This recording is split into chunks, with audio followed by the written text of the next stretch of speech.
Good morning, everyone. This is Gregor. Welcome to the stream. And today marks the final stream for the Around the World Challenge. Yay! There we go. Sorry. The bot didn't want to cooperate, but fuck the bot and fuck the. Nah, never mind. I was gonna say fuck the challenge, but like I spent a lot of time saying yesterday, I did actually enjoy this year a lot, and last year as well. But this year having a lot more options in the sense of being able to play newer releases as well as retro games, etc., etc. That kind of made it a bit more freeform for me, while not 100% just stream whatever the hell you want and probably kind of get like choice paralysis as well. But it did give me a chance to try a whole bunch of different games that I would probably still be sitting in my backlog otherwise. But yeah, this is gonna be the last one. Actually, it's too loud. Too loud, too loud, too loud, too loud. There we go. That's better. I was actually kind of like entertaining the thought of having Reach for the Summit, the songs that's currently playing from Celeste, as the opening for today's stream, but then I realized this is an entire like 11-ish minute track, so maybe not appropriate for an opening, to be honest. But yeah, today is gonna be the last game, which is Joe Dever's Lone Wolf, or to give it its full title on Steam, Joe Dever's Lone Wolf HD Remaster. Because apparently it's a thing nowadays that you just tag on more words and release a game like 50 times in a row. Honestly, I'm just like looking forward to Skyrim, or like the Elder Scrolls V Skyrim Legendary Remastered Anniversary HD Edition or something like that. I mean, it's gonna happen at some point, you know it. Maybe like on the PS6 or whatever, like a 20-year anniversary edition, because having made like the most successful open world single player game of all time, you might as well milk that cow dry and then milk it some more. It's like try to squeeze blood out at that point. I don't know. But yeah, kind of gonna take this as far as I care to with the game, but first we gotta do this day in gaming. So I have my hazelnut flavored coffee today, because apparently that's also kind of like a holiday thing that they put out for like our coffee machine. It's not bad, it's okay. I wouldn't call it my favorite flavor, but what I would call my favorite is like this day in gaming. I actually opened up the list, and there's a lot of really good games that came out today. Most of them big names too, actually. So it's kind of interesting to see like a lot of these releases kind of like getting like their starts as franchises and stuff. So yeah, let's get started. I was thinking of like a different thing. I'm sorry. Let's get started with December 22nd game releases. And 35 years ago, in 1987. Again, this is like around the time where I was born. It's kind of interesting to see like a lot of these kind of like long-standing franchises all kind of having their roots, I guess, in the late 80s or so. So basically all of them are kind of like the same age as I am, which is funny. Yeah, you might have heard of this one. 35 years ago, December 22nd, 1987, we got the start of a arguably fucked up franchise by the end of it. Metal Gear was like Metal Gear made its way to the NES in Japan. So I think this is actually kind of like a port, or maybe like a remake. I don't know if like what the correct term would be for this, but I'm pretty sure Metal Gear initially began life on the MSX, which was a kind of personal computer type thing, mostly popular in Japan, if I'm not mistaken. But this was the NES release for Metal Gear in Japan, the very, very first Metal Gear, which ostensibly, it kind of depends. The series, I think, still includes the first two Metal Gear games, which are named Metal Gear and Metal Gear 2, in like the overall timeline of the games. I'm not actually sure how canon how much they've canonized all of the like events in those games, but Metal Gear and Metal Gear Solid are like basically whole different things. Metal Gear 1, Metal Gear 2 were NES/MSX 8-bit top-down stealth/action games. And I think chronologically, when the Metal Gear Solid games take place, it's considered that Metal Gear and Metal Gear 2 are kind of like the adventures of, I guess, Solid Snake's dad, Big Boss. Not exactly sure how this whole thing goes. I'm sure there's like a chronology, or there's like a 10-page post in a wiki somewhere, or like a forum, or in like a designer bible in Kojima's safe or something that kind of details how all of this is linked. But basically the idea is that Metal Gear, the first Metal Gear on the NES, stars... God, was it just Snake? I don't actually remember, you know? Anyway, it's like some kind of like Snake codename who wants to infiltrate Outer Heaven, which is a mercenary fortress. I want to say they take place in Zanzibar land or something like that. Like, I could just like bring up the wiki page for it, to be honest. Let's see, because I don't really, you know, remember this particularly. I've played it. I've not played it for more than, say, like an hour or so, because it's a very old and rough kind of game. Not particularly, you know, hard in the sense of early 80s to late 90s, the time period of 8 and 16-bit games being very unfair. It was actually very manageable, but because of the top-down mode of graphical representation, if that makes sense, it's really tedious. The character, who indeed is called Solid Snake, is very slow. The game generally is very slow, which it should be. It's like a stealth game. It's not an action game, so fair enough. But it just didn't. It felt very slow, but not in a good way. But yeah, you control Solid Snake. Foxhound gets mentioned. You infiltrate the fortified state of Outer Heaven to destroy Metal Gear, a bipedal walking tank capable of launching nuclear missiles from anywhere in the world. A lot of that got used again in Metal Gear Solid, like a lot of years later. Apparently, it was a huge success, which, I mean, fair enough. Let's see, and yeah, it is canon as far as the world of Metal Gear, like the Metal Gear universe, is concerned. It is canon.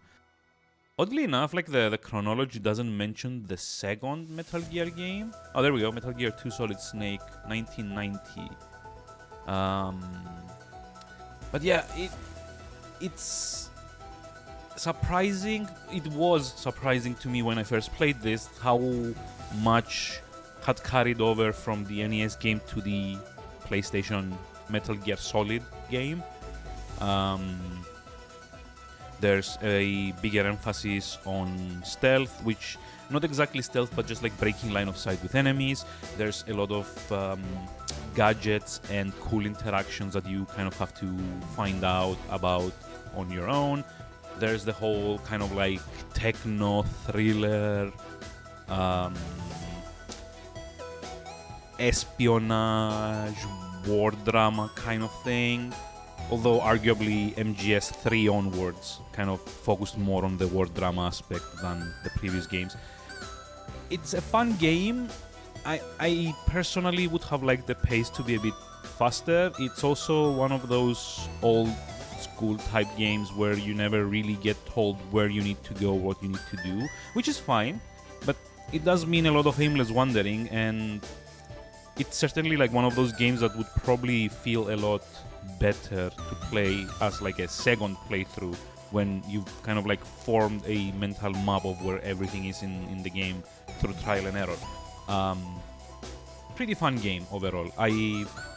I don't know if I would recommend like a full playthrough, but at this point you can probably find this, emulation aside, which is I guess something we shouldn't be recommending. But emulation aside, you can probably find this as part of certain MGS collection packs. I'm pretty sure MGS3 includes them as arcade games in some part of the game, as far as I've been told, and the collections that have MGS3 in them, so there's like the Legacy collection and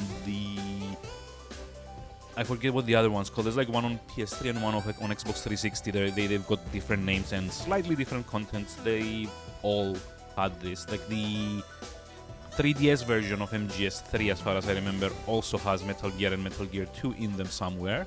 I wouldn't call it like a must-play though. It's interesting as far as games go, but not, amazing. I think primarily its value is in seeing how like the early ideas of what would eventually solidify into MGS, MGS2 and onwards started with these games. So yeah, I mean, there's like worse things to try, certainly.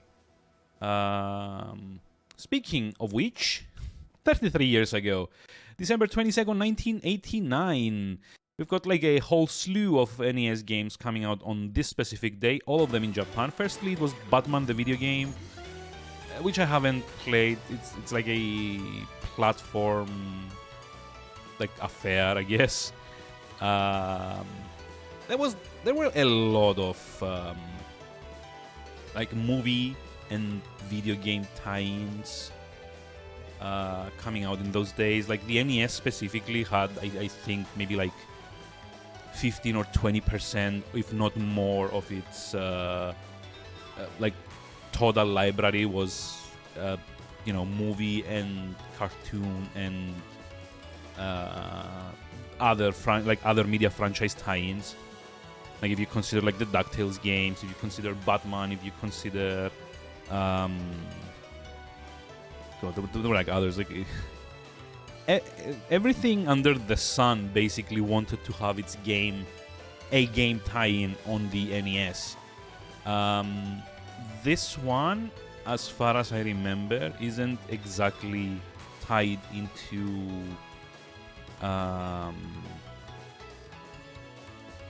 what's it called? Like, I'm not sure if this one was like tied into like one of the movies. I want to say it was the Tim Burton one, like the first Tim Burton one with Michael Keaton and Jack Nicholson. Actually, I'm gonna look this up because it's like the thing. There were like a lot of Batman games back in the day, and most of them were based on movies of one kind or another. Because you might not think it today, but the late 80s to early 90s also had like a bunch of different Batman movies, and not all of them did well. We've got like infamous memes come out of that time of movie making with like the Bat Nipple from when is it like Batman Forever? Was it like Batman and Robin though? There's one of the two, like where they designed the Batman armors to actually have like visible representation of nipples. You got like the Mr. Freeze jokes from I want to say again it was like Batman Forever. Like The thing is, they at the time they had given Tim Burton like license to make movies, and he made I think like 3 of them. The first one was like very well received, mainly because of a very unhinged performance by Jack Nicholson as the Joker. If you've seen The Shining, you know what that guy's capable of in terms of insanity. But then the second and third one, I think it's like the George Clooney one and the Val Kilmer one, I think, didn't really do as well. So, yeah, by looking at this, Batman, the video game, the one we're talking about, is a tie-in for the movie, which came out June 19, 1989, and the game came out in December 22nd, so that's like 6 months apart, which is not like a very long time for video game development, but generally back then video game development was kind of shorter, generally. Like they literally had like a Final Fantasy game out every year at some point, due to, you know, lower production costs, basically. So yeah, it's based on the Michael Keaton Batman's movie, basically. I've not played this one, but generally like all the Batman video games of the NES and SNES era were kind of like very similar-ish, not a lot to write home about regarding mechanics. This is kind of like a thing with most tie-ins actually of that time. They were just basically the same game overall. Well, not the same game, I'm being very facetious here, but they were like very similar in that they were mechanically a very similar template of usually platform games, with just like a skin thrown on top depending on which movie they were trying to tie into. So this was like a platform game with Batman skinned characters and Batman themed weapons, while like for example you can just like pull that out and put in like DuckTales, and suddenly you've got like Darkwing Duck, the video game, and so on and so forth. All of these were okay. Usually, what people kind of used to set them apart was how fair or unfair these games used to be, because there were a few that design-wise would what's the word for it? Would kind of like try to screw the player over intentionally by putting spawns of enemies where you wouldn't kind of like be able to react to them unless you already knew they were there. Or you would have to be very, very, very precise with your shots or your attacks or whatever to even have a chance to make it through the levels. A lot of them often didn't really have any kind of level select or password system or whatever, so the problem then became you need to be good enough to do the entire thing in one go without dying. Which, I mean, all of this kind of served to give the game some replayability, but in like the worst way, that you keep replaying the same things until you've memorized everything, so you can survive reasonably well to get to like the end of the game. And yeah, I haven't played this one, so I couldn't very, specifically tell you what was wrong about this. I don't remember it did particularly well. I think it's like the second one that was like the highest reviewed one on the NES at least. Generally, I can't really recommend movie tie-in games unless you're really into the movie that they are tying into. In fact, I can't actually think of any movie tie-in that I would call like a standout game in its own right. Like the best are kind of like okay-ish. But yeah, that was kind of like the nature of the game back in the day. That was, there's a movie, we have to have a tie-in on the NES or the SNES or the Genesis if you were being really weird. Because the Genesis wasn't as popular, or like the PlayStation eventually had like a whole like shovelware barn full of shitty movie tie-ins as well. I'm looking at you, Die Hard, and The Fifth Element. It's like Bruce Willis movies.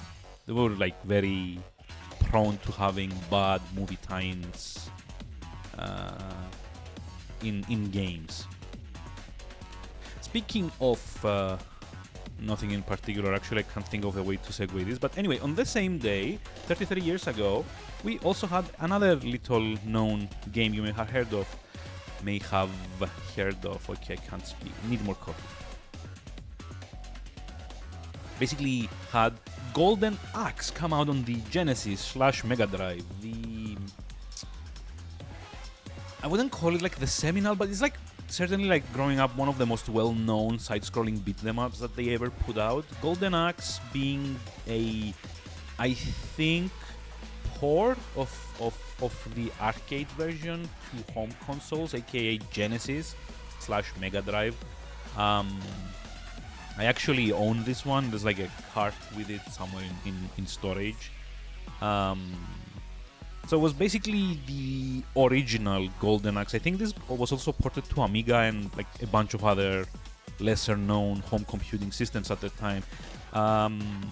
It's a very basic kind of fantasy side-scrolling beat-them-up.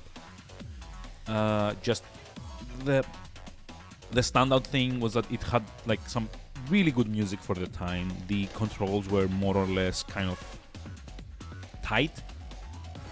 In the sense that they were like very responsive as far as I remember, and while it wasn't complicated, it had some layers of complexity and strategy that you wouldn't normally find in a side-scrolling action game.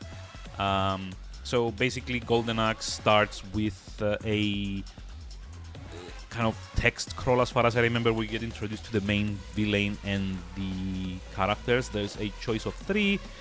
Let's see if I remember their names. Like the barbarian guy's name is called, I think, Axe Butler.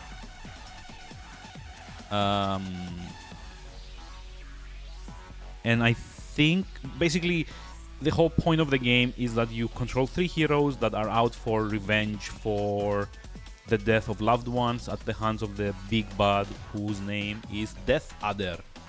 A big kind of like barbarian type, kind of like big beefy guy with like a horned helmet, sort of. God, I forget his name. Like the big bad guy from Conan the Barbarian. But it's like a lot of iconography that's kind of like shared in their DNA. I assume Golden Axe at some level is directly influenced by like Arthur Conan Doyle's Conan movies, books, movies. What the fuck? So yeah, as far as I remember, there's like 3 characters. There's like the kind of like beefy barbarian guy called Axe Butler. There's fuck me, what's like the other one? There's like the lady warrior. There's like an Amazon named fuck. It's like Axe Butler. Gilius Thunder something is the dwarf. Jesus Christ. Shit. It's like Flare something. Oh wait, I remember. So yeah, you've got like the male barbarian guy, the guy with the blue loincloth, the beefy, kind of like more slow, more powerful Axe Butler, who is trying to avenge the death of his brother? No, that's not brother. Anyway, they're all trying to avenge the death of their family members. And there's Axe Butler, there's Tyrese Flare, the lady Amazon, kind of like more nimble, less powerful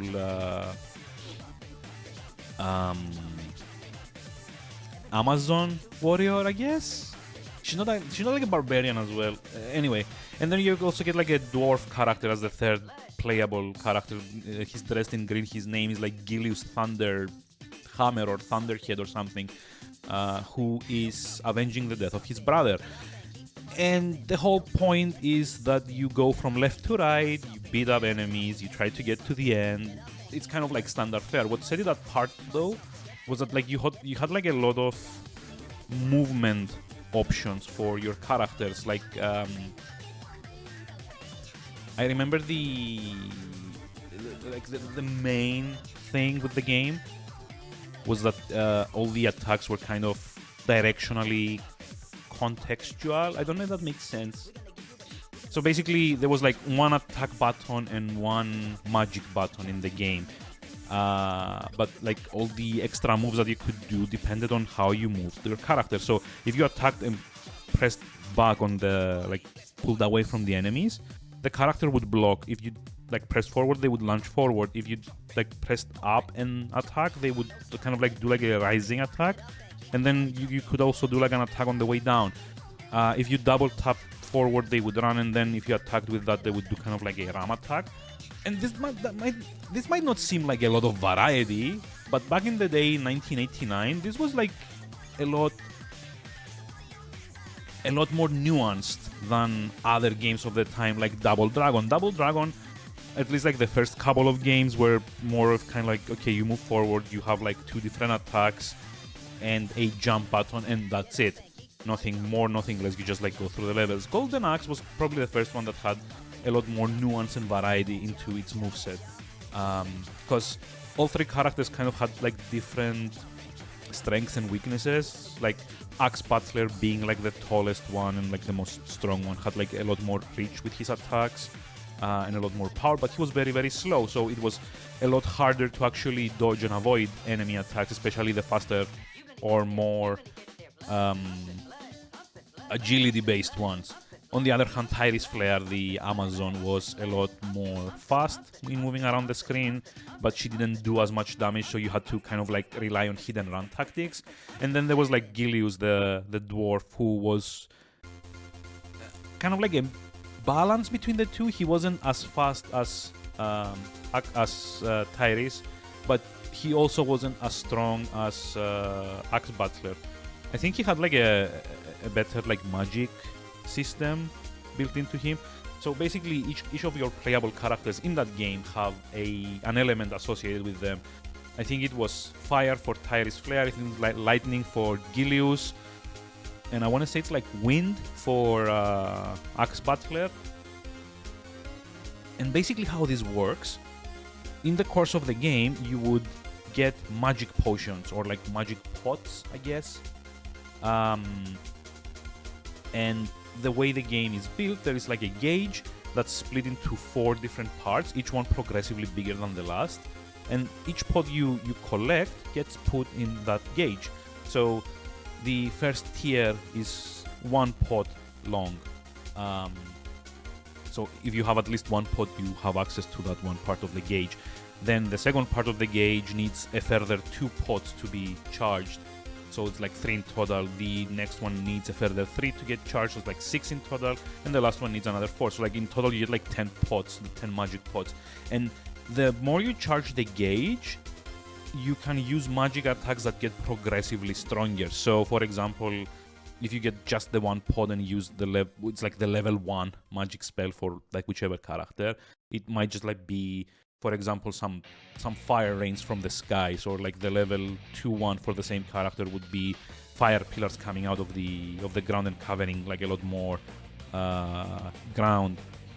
And basically by the time you get to level 4, you can basically summon a dragon to obliterate everything on screen. So like each character has like their own spells as well, which adds another, layer to strategy, I guess. I mean, there is some kind of strategy involved, because you want to keep your magic usually for the harder fights, which you don't always know which ones they are.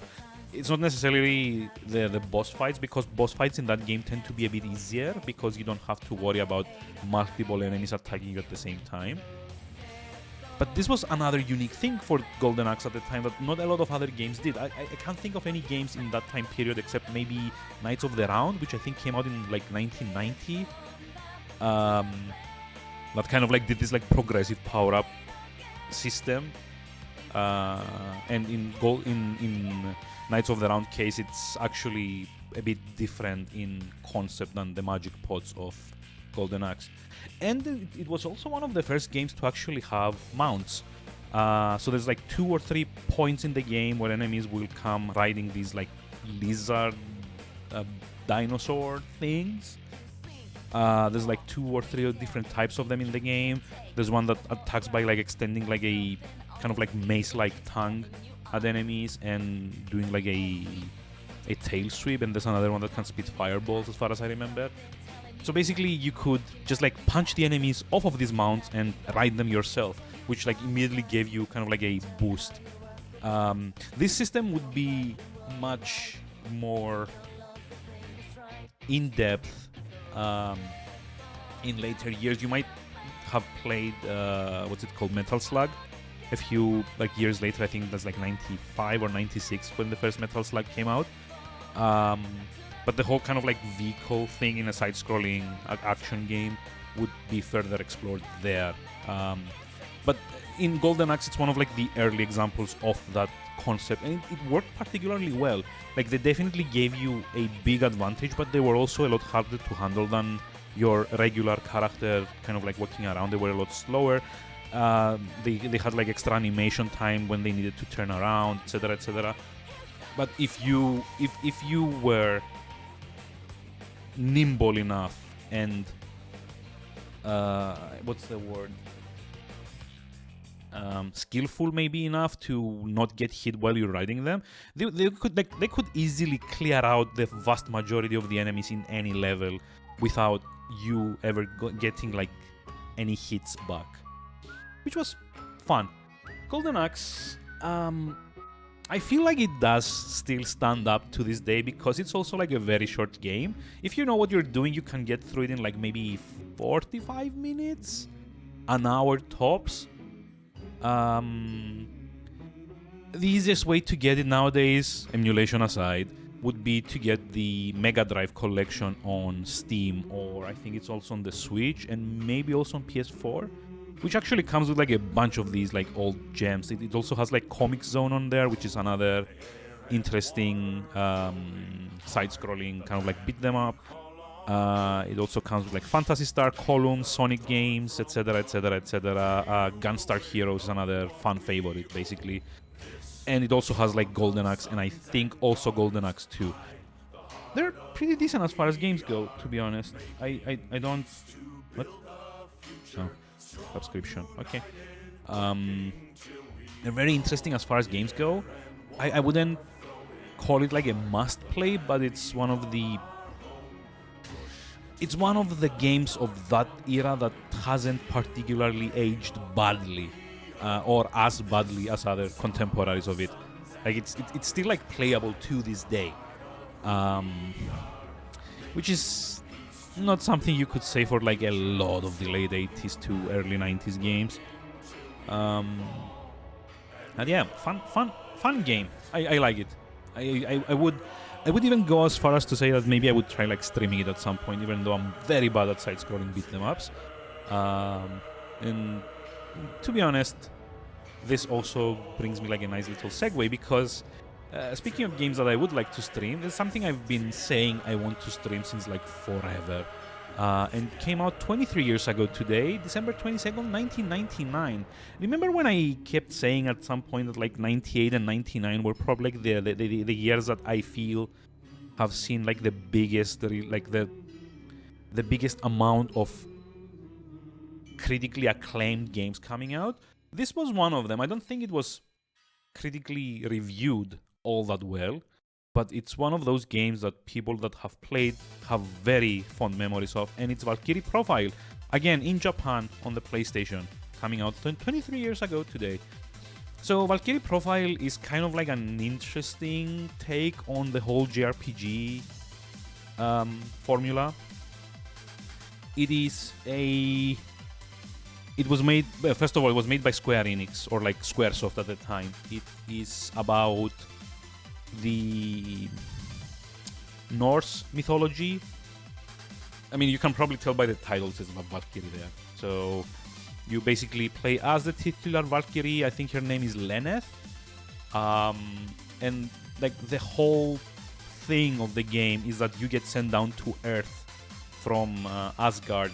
Sorry, you get sent down to Midgard, which is basically Earth, from Asgard, to recruit the souls of the fallen warriors, so you can kind of like train them, develop them, and then send them back to Asgard so that they can fight in Ragnarok, the end of days war, basically. That's kind of like the whole concept of the game. You get sent down to Earth, like Odin goes, go forth, Valkyrie, and then you kind of just play through most of the game searching for the souls of fallen warriors, which you then recruit into your party. You kind of like build them up as characters, you level them up, you gear them up, and then at the end of every chapter you need to send certain warriors back to Asgard so that they join the armies of the Einherjar, it's like the chosen ones. I don't know exactly what this translates to. I remember looking it up at some point, but I don't remember.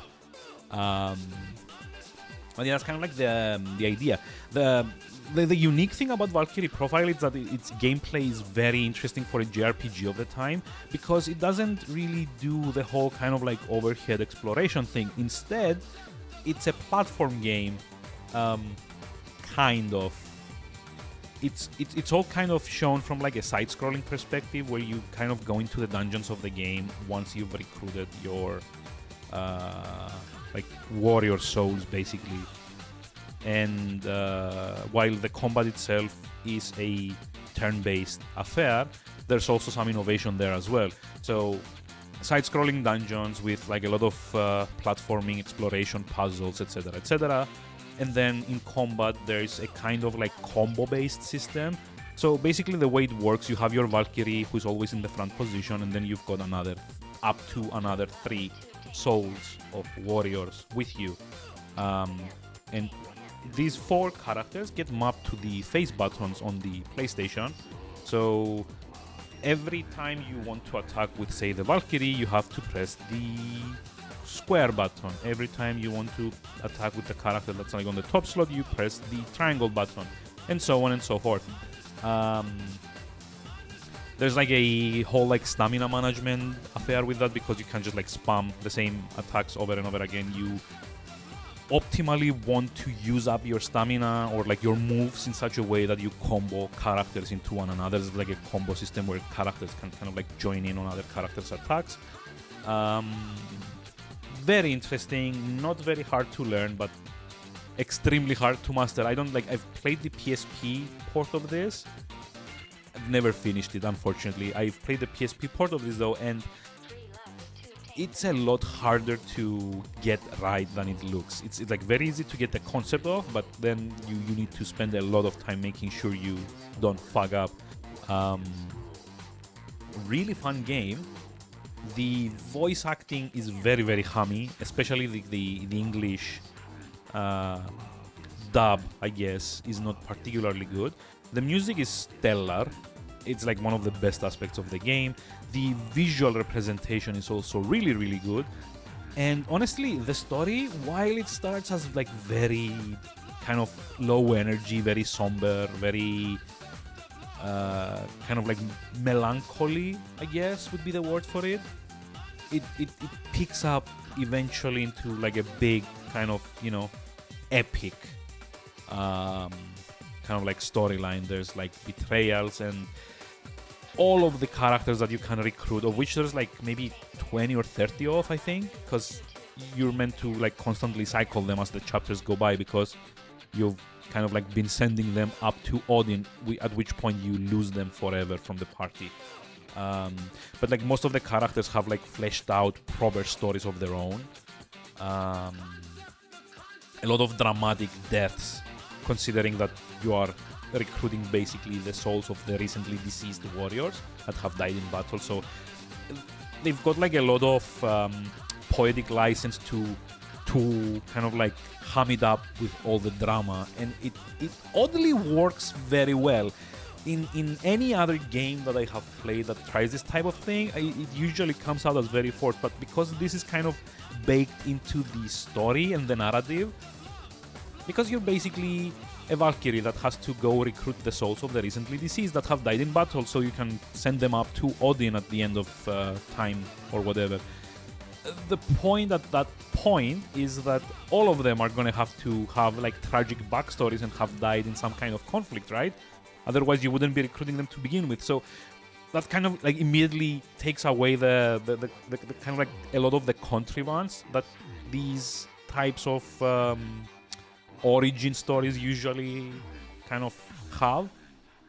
It's a very, very good JRPG, and it's so good that I've been meaning to stream it at some point. Eventually, I think I downloaded it on the Steam Deck to play and immediately deleted it because if I had played on the Steam Deck, I wouldn't have streamed it. So this should tell you how highly I hold this game to like a certain standard. I don't know when exactly it is that I'm gonna be streaming it, but I'm definitely gonna try before like you know, the midpoint of 2023. Yeah, like if you probably won't be able to find it nowadays outside of emulation because aside from just like getting the PS1 disc, which I want to say is like very, very expensive nowadays. There was an Android port that wasn't particularly well made a few years ago.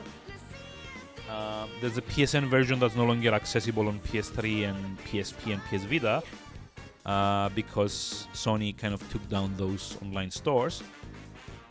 And honestly, I think that's about it. Like there's no easy way to find this nowadays aside of either emulating it or paying absurd amounts of money to get like an original disc for the PS1, which is sad, very, very sad.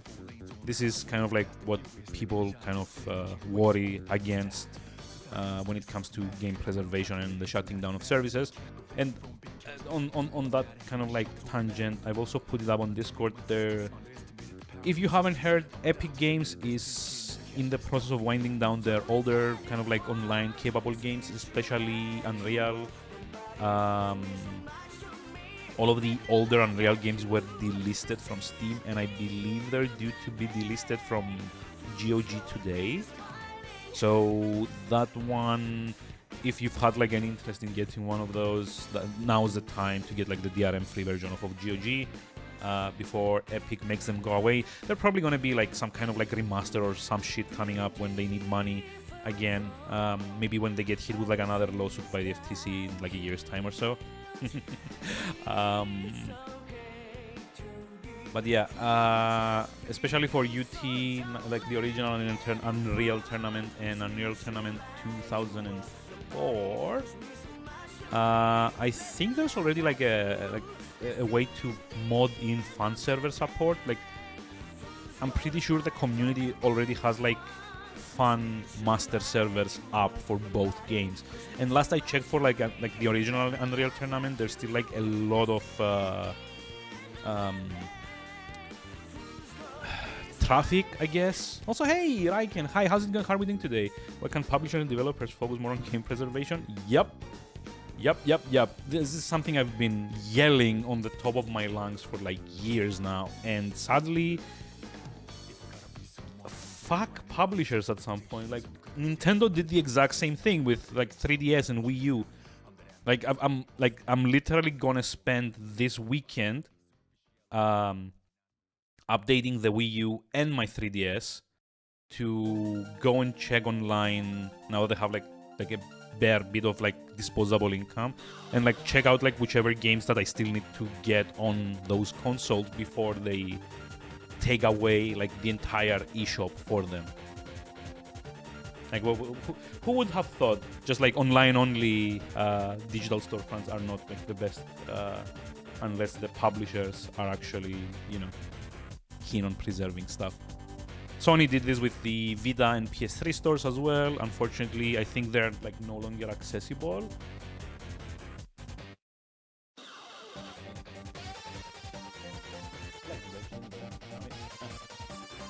Like, I could actually like check on my Vita now if it's charged. It is, okay. It's not connected to the network though. Never mind. I'll check it later. But yeah, those are gone as well, as far as I remember. Which, I mean, kind of sucks. Like, it's not just like emulation. At this point, I feel like you're getting encouraged to jailbreak your console so that you can download things directly on it from the internet. Because, like, Sony or Nintendo or whoever, or EA or Epic or, like, whoever the fuck doesn't really care about the game being a game anymore. Which is very sad. Very, very, very sad. But yeah, we're kind of like moving forward. There's a couple more little known games that you may have heard of that came out this day in gaming, because if I go on more of like a game preservation tangent, then I'm probably gonna be here until tomorrow. But yeah, Valkyrie Profile, very highly recommended. Fuck Square Enix for not porting that more.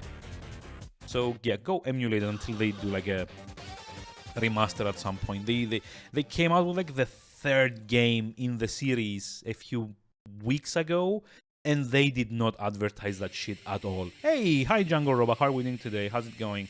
Also, I haven't heard like very good things about the third Valkyrie Profile game, so sucks to be them, I guess. It's like Valkyrie Elysium, yes, which is basically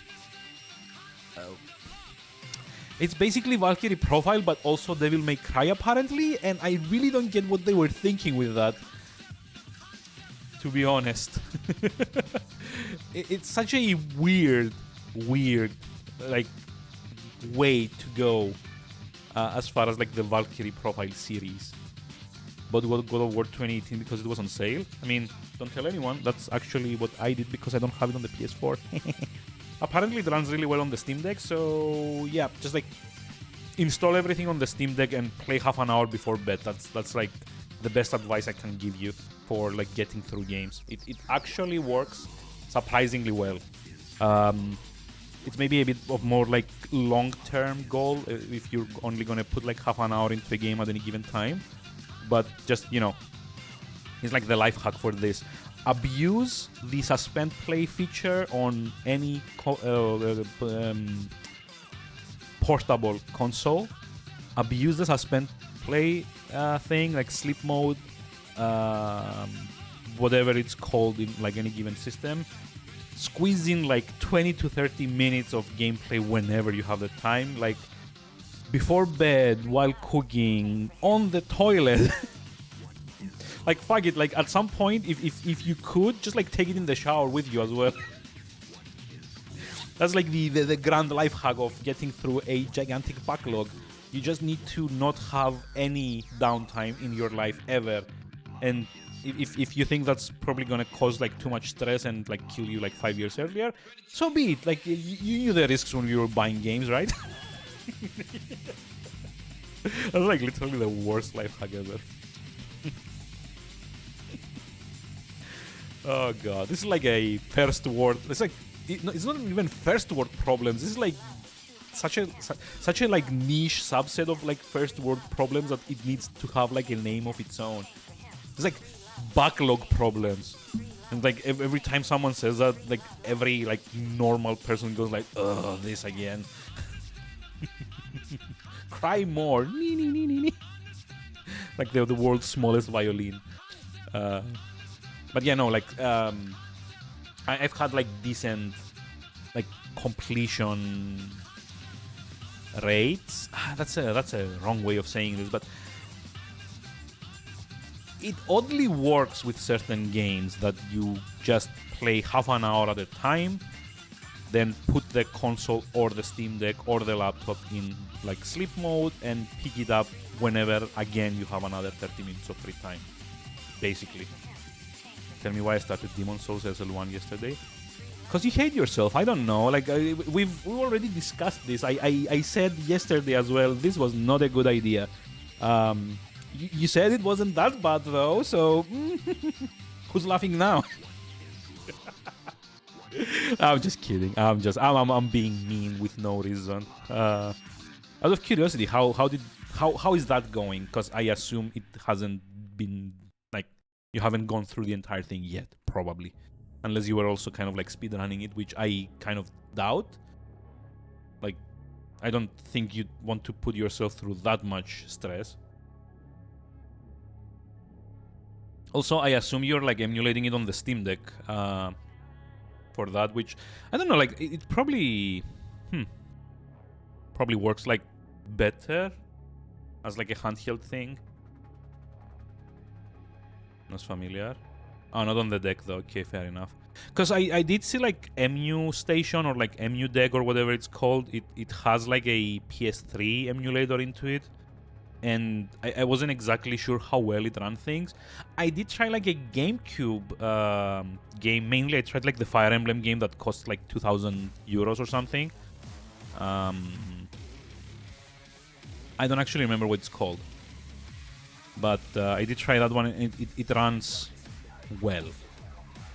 Daily meeting. Oh. Good luck. Yeah, I shouldn't have started. I'll be here for the next 3 to 4 hours, so no worries. You can pick it up whenever, or on Discord, etc., etc. No worries. In the meantime, because we're kind of like getting close to the 1 hour mark, and I still haven't started the game I said I was gonna start, let me get through the rest of the loaded list of games. 17 years ago, we're kind of like getting a bit closer. We had another slew of very interesting releases coming out in 2005.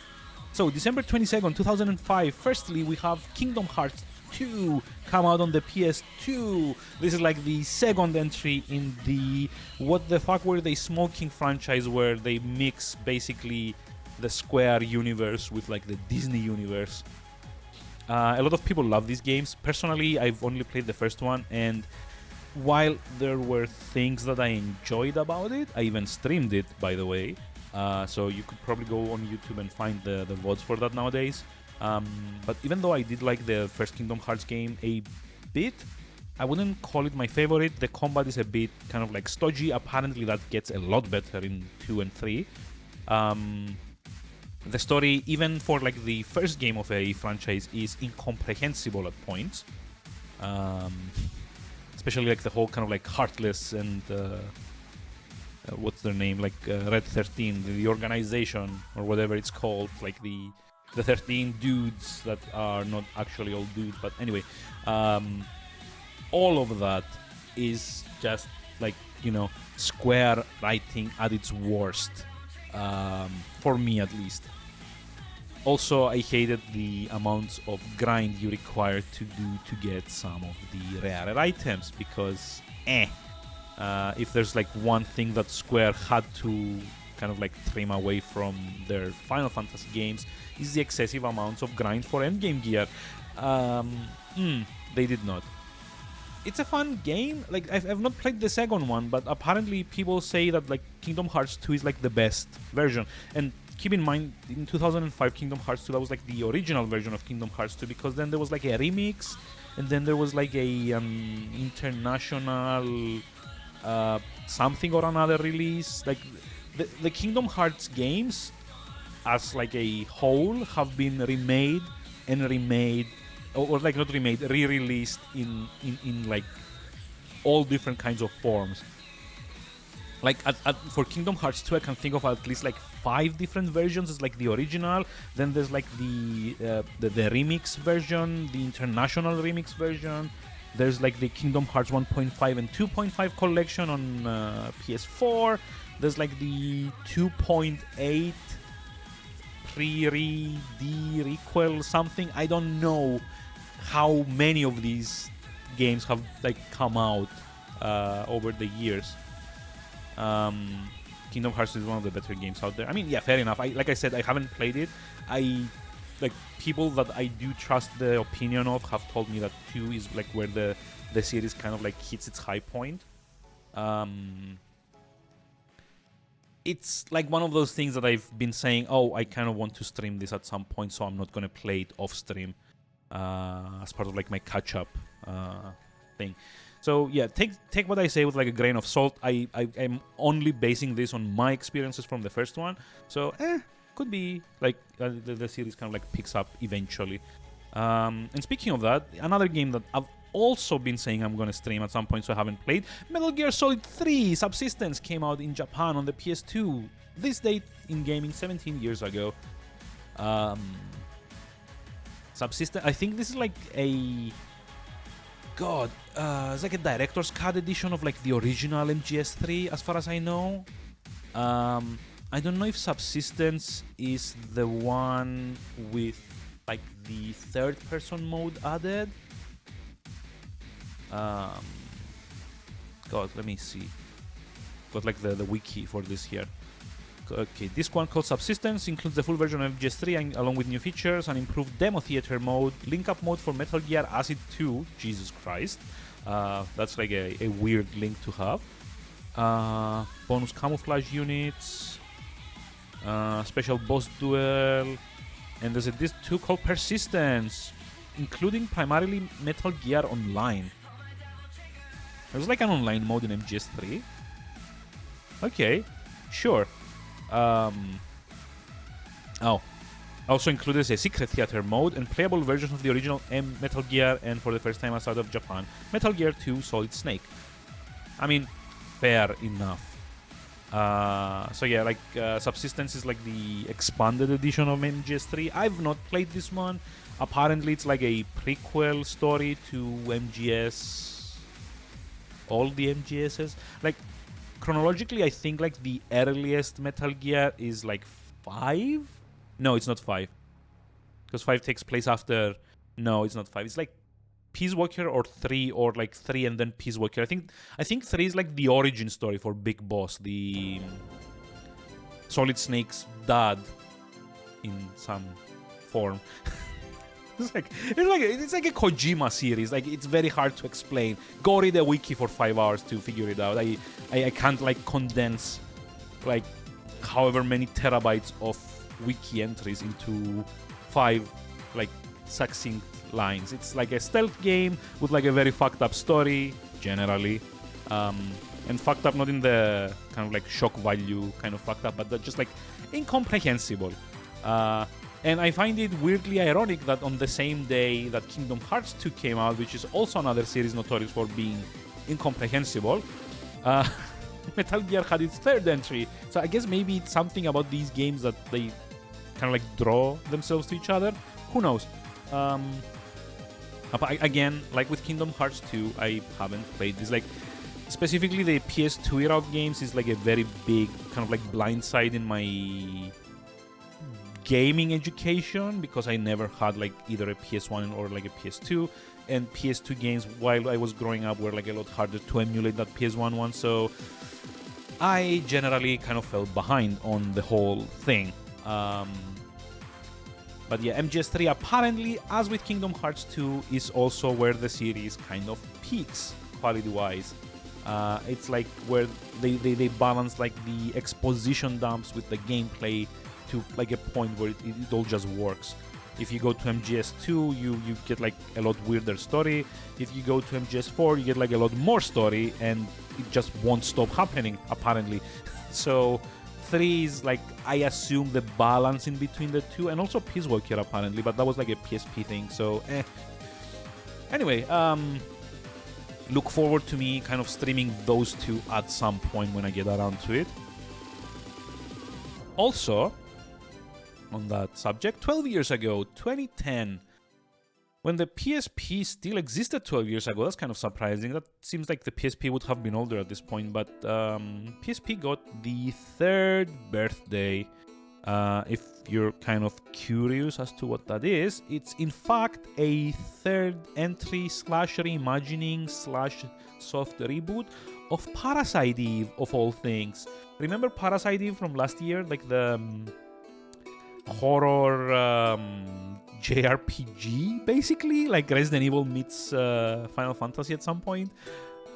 Yes, so there were like 2 of those that were like horror JRPGs, and then because apparently like third sequels are kind of like a hard deal unless you're Final Fantasy for Square, they instead rebooted the whole thing and made it an action RPG. A lot of people did not like the third birthday. I haven't played it. I've been meaning to actually, but at some point, you know, all the well-meaning intentions kind of pale in the face of time, or like lack thereof. I don't particularly have enough time to go revisit like 20 years of like PS2, PS1, PSP games that I've never played, plus like anything that's like even older than that. But yeah, third birthday is kind of like a reboot of sorts of the Parasite Eve games. It starts like a whole new cast of characters. There's no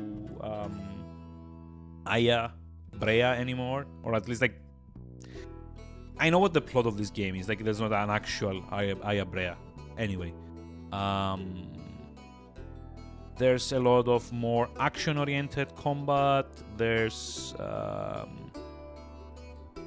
time travel involved for some reason. I can see why people didn't like this.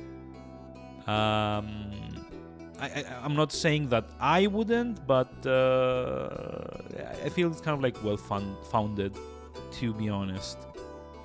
And that actually brings us to the end of the list. And not a moment too soon, because this is kind of like already an hour in the making. So maybe I kind of like want to stop the eco music playing in the background. Castle in the Mist, by the way, if you were wondering. And move on with Joe Dever's Lone Wolf. So I'm gonna do this in like 2 stages. 1 is changing the stream title, 2 is actually launching the game, and 3 is going here live. I'm like hoping the game launches. Oh, there we go. So Joe Dever's Lone Wolf, or to give it its full title, Joe Dever's Lone Wolf HD Remastered, because apparently titles mean nothing nowadays. Wait, did it get stuck? Why did it get stuck? Fuck me. Oh, there we go. That was weird. So I'm probably gonna have to do some rebalancing, because this is a rather long game. And oh, there we go. This is a rather long game, and I decided yesterday that in order to preserve sanity, so to speak, I wouldn't be streaming this from my main Steam account. So I ended up doing like a family share thing on my second account, so that I wouldn't like get, you know, achievements and stuff unlocked. I get like 4 meetings. Yeah, I mean, I don't get the whole like teams thing, because honestly I'm just like in one team that services everyone. But at the end of the day, I get the pain of you know, constant meetings. Especially like this close to the holidays. Shouldn't this be like where you kind of slack off for a couple of days? Because like everyone's kind of like in a holiday mood, so not a lot of work gets done. I mean, I don't know. Maybe I'm just like overthinking this, but it's usually been like this in like my places of work. Game titles are just like randomly generated buzzwords. I mean, like if you called this game Joe Dever's Lone Wolf, that kind of makes sense, because this game is basically this is made by Forge. Oh god, what was it called? Hold on. It's a good thing I have the spreadsheet. This is made by Forge. What's it called? Forge Reply, which is very weird for like a company name. But what do I know? Also, I'm just gonna lower the music a little bit more. There we go. Better. This is made by Forge Reply of Milan. It is a storybook RPG kind of game that's based on the Choose Your Own Adventure games made by Joe Dever, specifically the Lone Wolf series. I believe if you've read any of those books, if you've played any of those books, because they're like Choose Your Own Adventure RPGs, this is a sort of prequel. So they've got like a lot of leeway on like making the story, basically. And I think the whole HD remaster thing comes from the fact that this was originally a mobile game, and they eventually kind of did it again on well, PC, PS4, I think. And yeah, it's like one of those like super long, it's like 20 or 30 hours of like dialogue and like reading. And this is why I'm not going to be streaming more than one like stream of this, is because there's a lot of reading to be done, and I would like to keep use of my voice over the holidays to annoy people with. So maybe just like a few hours of this, and then we call the challenge done for this year.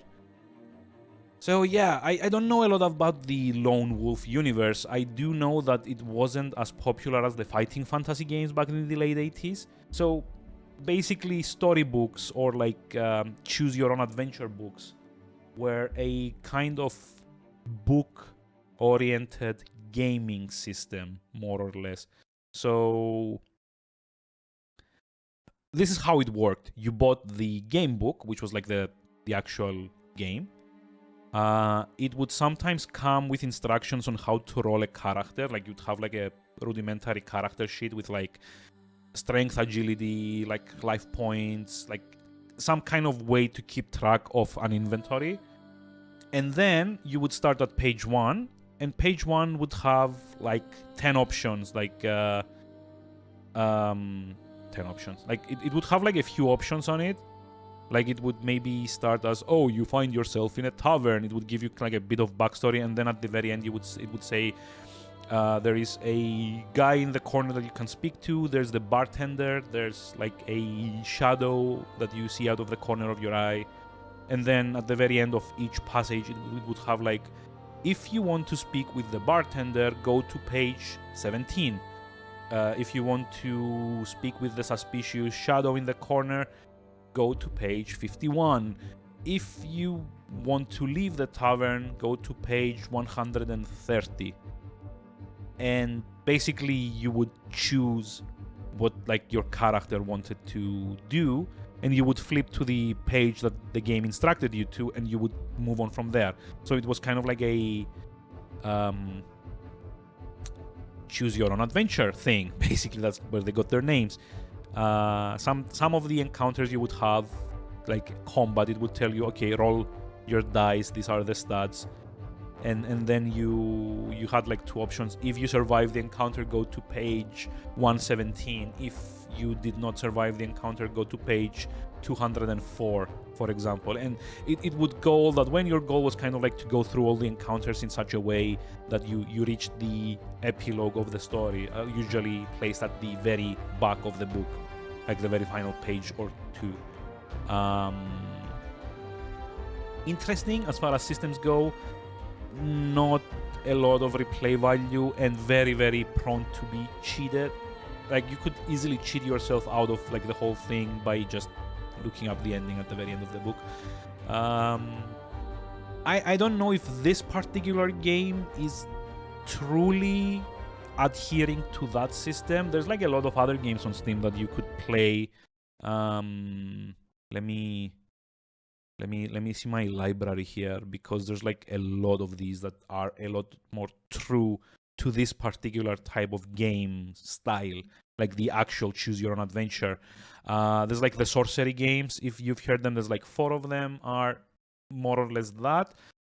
If you want a more literal representation of like the choose your own adventure, there's like there's like fighting fantasy. Let's see.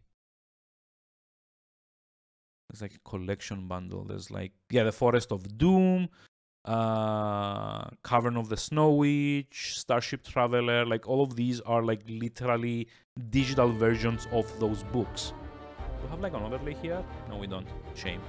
But yeah, enough about this. I don't really know much about the universe, so I'm just like going to be picking up the info as we go along, and hopefully the game does like a good job of explaining things.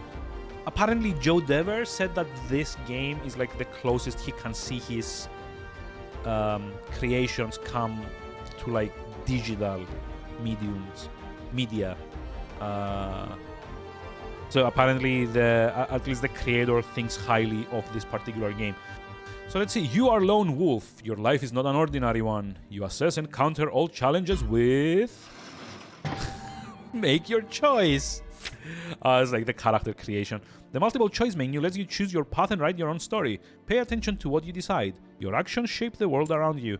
Click each icon to display description. Click the flashing icon at the center of the page to confirm your choice. It's like strength, agility, and like intellect maybe. You always prefer a straightforward and decisive approach, though it is often reckless. You rely on your dexterity and intuition to overcome any obstacle. You carefully assess the details of any situation before attempting to overcome an obstacle. So it's like strength, agility, or intellect, I guess. I think this probably would affect like your starting stats. Kind of want to go with agility, to be honest. Like usually these get like the more interesting descriptions, but also intelligence. What do we think? Do we want agility or intelligence? Like if anyone wants to kind of like give an opinion here. Strength is usually like smash things or like smash things like slightly harder. Agility? Fuck it, agility, why not? Your life is not an ordinary one. You assess and counter all challenges with skillfulness. Capital S. Many are the battles. Who needs brains when we can just run away from problems? Yeah, there's that too. Many are the battles you have fought in defense of Summerland, wielding your swords, axes, maces. I think like for agility, swords makes the most sense. Do not inflict high damage, but are easy and quick to use. Balanced weapons regarding damage and speed. Maces are heavy, crushing weapons. They are slow to use, but they inflict high damage. I think I want to go like daggers, to be honest. Like swords. Many are the battles you have fought in Summerland wielding your sword. You are more than a gifted warrior. You possess special Kai disciplines that give you mastery of... survival. Survival combines the skills of a master tracker, hunter, and explorer. Healing restores your health. No, I mean, if we're doing an agility character, we're going with traps. And, oh, mind over matter lets you manipulate objects. Mind blast. Oh, I mean, they're all like spells, I guess. Able to perform extraordinary martial feats due to your mastery of weapon skill. Animal kinship enables you to communicate with and influence. Fuck it, we're playing like a ranger now for whatever reason. Your sixth sense enhances your natural intuition, helping you identify and counter unseen dangers. Camouflage enables you to blend into your surroundings, enhancing your stealth and secrecy. Oh, this is like a hard choice. Like, are we like more perceptive or more stealthy? I want to go with perceptive in here, like sixth sense. Mainly because I think this is going to give me more like dialogue and more like descriptive options, basically. You possess special Kai disciplines that give you mastery of survival, mind over matter, animal kinship, and sixth sense for Summerland and the Kai. Don't know what that means, but that's us apparently. I like the visual representation here, to be honest. Like, it's not bad. Is this your story? Is this your past? Oh yeah, this is like a confirm, I guess. Oh, yeah, we need to confirm here. I like the visual style here. It's interesting to look at.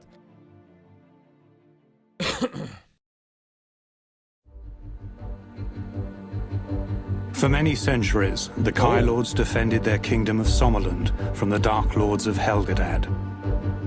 Many battles were fought and won by the Kai, but finally came their demise. So like the edgelords versus the dads. Okay, I get it. 3 like years a metaphor ago, for puberty. the monastery of your warrior order was attacked by the armies of the Dark Lords. The Kai were destroyed. You were the only one who survived the final battle. Okay, so Witcher, basically. All seemed lost, but you retrieved the Sommersword, the one weapon that can slay a Dark Lord of Helgedad. You slew Zagana, the Dark Lord leader, and saved your kingdom from destruction. Now, the lesser Dark Lords hunger to take their revenge. It falls to you, the last Kai Lord of Sommerland, to crush their evil schemes once more. I'm not sure how much I like this kind of like in medias res storytelling method. Like, you know, oh, there were like cool things that happened, but we're not gonna show them to you. You get to do the cleanup afterwards.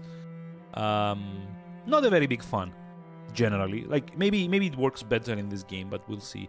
You can turn the pages, dragging them to the leftmost part of the screen, or through a double click on the right side of the page. You can also go back to any previous page of the current chapter. Click on the bookmark to open the tome interface and access its selections. They will let you access everything that you need to manage your character and your story. Okay. Where's the bookmark again? Bookmark?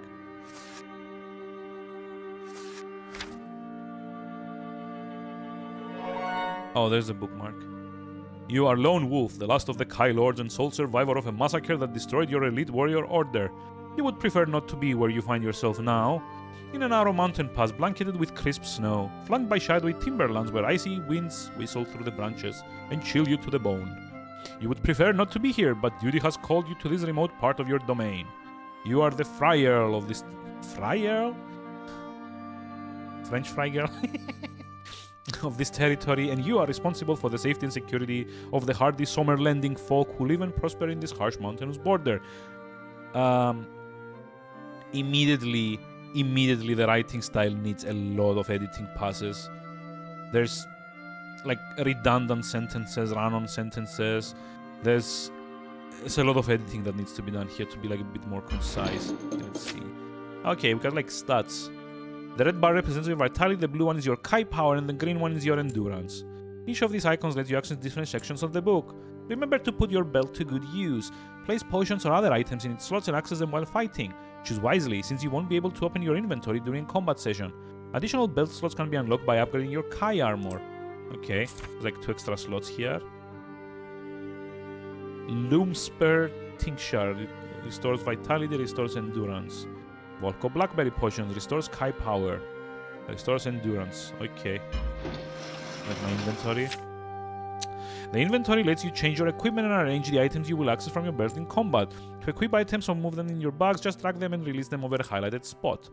Okay. Get oil. Already got this one. Fryland broth. Tasty. Throwing knives. I have them equipped already. Picklock. A thievery tool used to open different types of locks. Okay. Yes. Need slot bag. Okay, I see. So like the grayed out ones are the ones I can't use. Shield. Leather armor. Aspiran? Can be equipped in the offhand. Okay. Go back.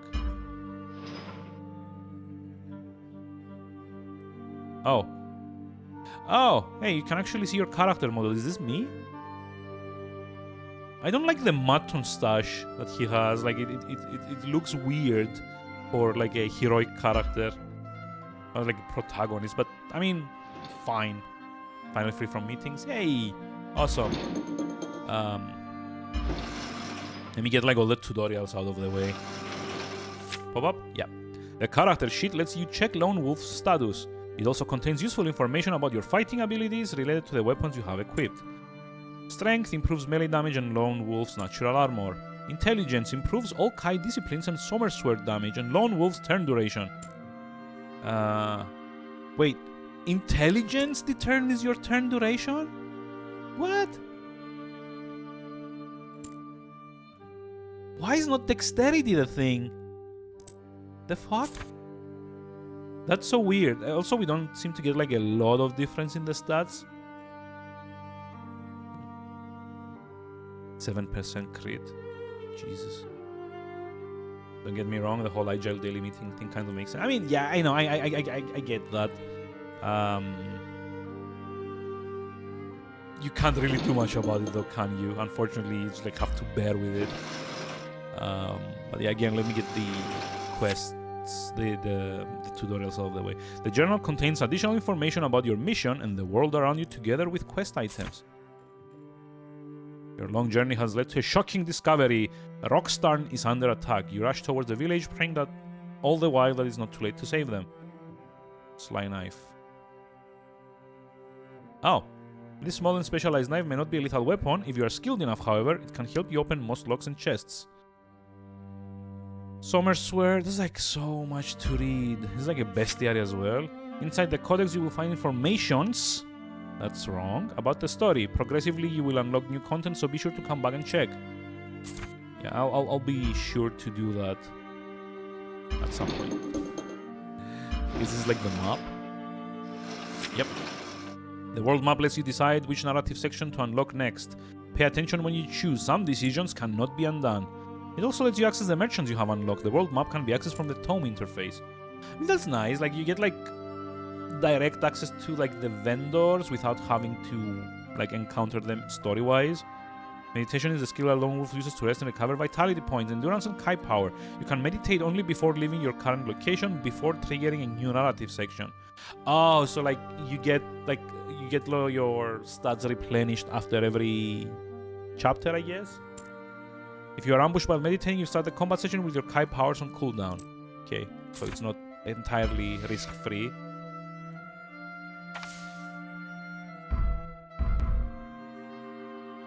Okay. I getcha. I like the settings, I guess. Yeah.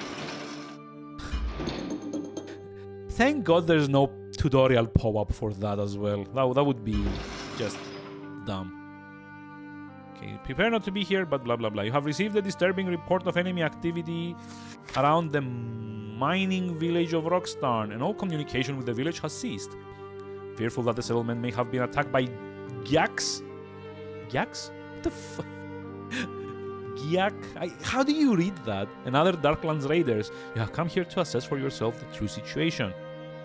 After a seemingly endless trek through snow and ice, you have almost reached your destination. Your horse becomes increasingly nervous as you approach the outskirts of the mining settlement. Oh, animated. Okay, and that was it. It's like cool animation. The smell of wood smoke is being carried along on the chill air, and its acrid aroma unsettles you both. This is not the reassuring smell of smoke that arises from hearth or furnace in the depths of winter. This is the smell of wanton destruction. Your heart sinks. You have journeyed here as quickly as the harsh weather would permit, but despite your valiant efforts, you may have arrived too late. The single stream game? Yes, it is. And from next stream onwards, it's gonna be Elden Ring. Because I promised, and I'm also very, very curious. And, you know, the holidays being a time where I can stream a bit longer is probably like a good idea to, like, give like my first stream time now. I don't know, maybe I just like stream it tomorrow morning for a few hours, or like tonight. We'll see how it goes. Okay, make your choice. But for now, decide to be careful and proceed on foot. You don't want to waste any more time. You urge your horse to gallop. Use your Kai survival abilities to understand what happened. Let's do that. You can detect the remnants of many footprints in the snowy ground. These prints are more than a day old, and all have since been covered by fresh snowfall. The pauses in like the animation are killing me, by the way. Yet your Kai senses detect that they were made by enemy scouts. Gyaks, most likely. Jacks? I don't know. If the Darklands war party is operating in the area, they may have placed traps along the trail ahead to ensnare the unwary. It is an old Gyak tactic, and one that you have no intention of falling foul of. The forest clings to the steep mountainside on both sides of the trail. The ground here is very difficult to traverse on foot and impossible on horseback. It comprises jagged rocks and loose shale, interspersed with treacherously deep and narrow fissures, and they are all covered by a blanket of ice and snow. It will be a very difficult route to take, but if you will always keep your trail in sight, it would be a sure way to reach Rockstarn. You dismount and pat your horse's head reassuringly. Then you retrieve your equipment and personal items from the saddlebag. The horse senses that you must leave him now and go ahead alone. He neighs, softly yet sadly. Fear not, dear friend. You have fulfilled your duty with courage. This is my voice now. Now you must return alone to the monastery where you will be safe.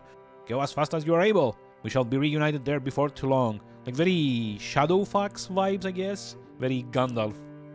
Your horse lowers its head and affectionately he nuzzles your shoulder. His unquestioning love and loyalty, warms your heart. With the last pat of his forehead, you send him on his way, back along the track and the mountain road that leads to the Kai Monastery. You watch him go until he's lost among the trees. Then you steel your nerves and resolve to reach Rockstarn as quickly as you can on foot. Fortunately, you happened upon the remains of an old border ranger track, and you are able to follow it all the way towards Rockstarn with relative ease. You toggle the difficult ascent with dexterity until you find that the way ahead is blocked by a vast wall of snow. This obstruction is a result of an avalanche that swept down the mountainside a few days earlier, carrying with it many trees and loose boulders. The village of Rockstarn lies beyond this great wall of snow and shattered timber. Okay, what's my options here then? Make your choice. Okay, dangerous, but decide to climb over the avalanche. Okay, you feel there must be a way to clear the snow itself from the path. Through animal kinship, you commune with the wild, looking for help. Like, I don't know, do I want to keep spamming the Kai powers? Like, considering also that there's a very limited pool of what I can just, like, reasonably do. Maybe I want to be smart about this. Push the object! Making a decision through the multiple choice menu may trigger an action event. Be ready for anything or face the consequences. You can choose how to interact with action events in the game settings. You can choose between keyboard or mouse interaction. In order to perform a charge action event correctly, click repeatedly on the central circle to charge it until it's filled. If you don't fill the circle in time, it will disappear. Okay. Oh. Okay. Yay. I use my big brains to push it out of the way, basically. You examine the wall of snow and discover that the last section is being held in place by a boulder perched precariously on the edge of a steep decline. If you were to dislodge this boulder, the snowy wall of this section would collapse. It would create a gap through which you could pass through the snowy side, without having to make the treacherous ascent to the summit of the avalanche debris. You scour the surrounding trees looking for a solid branch that you can use as a lever. Fortunately, you discover an ideal bough, strong and straight, and set to work fixing it in place behind the boulder. It's like a bit too descriptive. With all your strength, you pull on the end of the stout branch and feel the boulder start to move. Okay. There is a loud noise, like the rumbling of thunder, and suddenly the boulder falls away into the decline and the snow and suddenly the boulder falls away into the decline, and the snow behind collapses, burying you completely.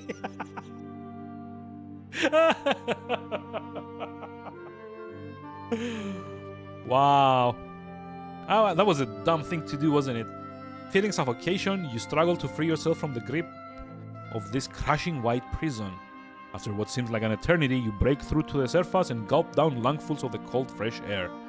You came close to being suffocated to death, and this near-death experience leaves you feeling shocked and acutely aware of your mortality. As you regain your composure, you see that the way ahead is now clear. A V-shaped cleft has appeared where the snow wall has collapsed. You traverse the gap in the avalanche, but you are brought to a halt by something black and metallic protruding from the snow. Wait, journal? From its crude shape and black metal pommel, you deduce it that it's a jack sword. With your hands, you scoop away the snow from around the sword's blade and you make a gruesome discovery. The tip of this jack weapon is embedded in the frozen chest of a little boy, 7 years old at most. Oof. You bite back your feelings of anger and revulsion. Carefully, you remove the caked sword from the child's brown hair. From his head and from the fragile shoulders of this innocent victim. You are filled with a great sadness when you see the look of sheer horror that is frozen, literally, on this tender young face. A small pendant hangs around the child's neck. It is made of Sommerland in gold, and there is a name inscribed on it, Serik. You retrieve this pendant and put it safely in your backpack. Then you cover the dead boy's body with snow and say a prayer to goddess Ishir to keep his spirit safe from the forces of darkness. You salute the boy's icy burial mound and pass through the gap in the snow wall to the far side. You are now less than a mile from Rockstarn. Beyond the gap in the avalanche wall, you find the village trail. It is open and clear of obstructions. You start to run along the trail, mindful that you have lost too much time already. Jeez. You follow the road as it snakes gently through the high timberland, and it is not long before you see the path straighten as it approaches the entrance to Rockstarn. A whirling grey spire of smoke is rising into the cloudy sky above this ravaged settlement. I have trouble reading. It is being carried along by the icy breeze that whips and howls through the main street. A rustling sound makes you freeze in mid-step. Slowly you turn to face the sound and you see a pair of hooded amber eyes staring at you from the cover of the snowy foliage. They are the eyes of a wolf, an old male with a distinctive patch of white fur in the center of his forehead. You sense that the rest of his pack is close by. The wolf pack leader nuzzles his way through the foliage and approaches you. Maybe combat? Woof woof. Maybe? Nope. His thick grey body fur is highlighted with gold-colored hairs that ripple and gleam as he draws closer. He is a powerful hunter, yet you have no need to be afraid of him. With an narrowing of his wise eyes, he warns you that great danger lies ahead. Yes, my friend. Yes, my friend, he murmured quietly. Yet face this danger I must. Here are my people. They are my pack. I am their leader and I must protect them. Okay, now we get to choose where to go.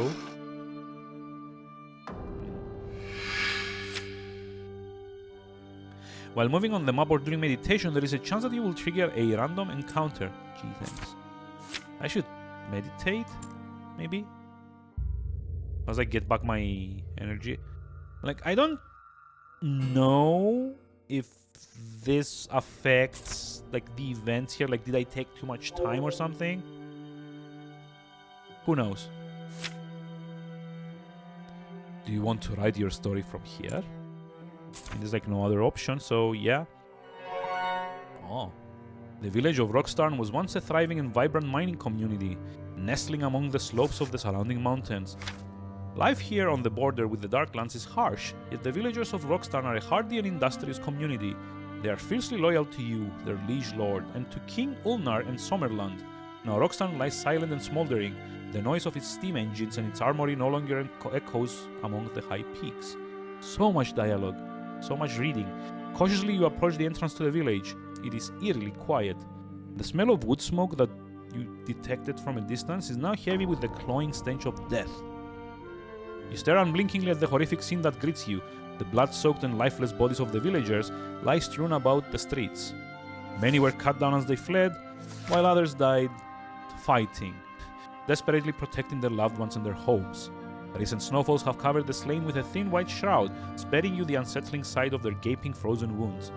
All around, several shops and dwellings have been badly burned or completely destroyed by fire. There are too many victims hereabouts for you to gather their bodies and give them a decent burial, as is the customary practice in Sommerland. The terrible price that has been paid by the villagers of Rockstarn, partly as a consequence of your late arrival, weighs heavily on your heart. Wait, really? You close your eyes, raise your face in the cloudy sky, and make a silent plea to the goddess Ishir to gather and protect the souls of the slain. Let's see.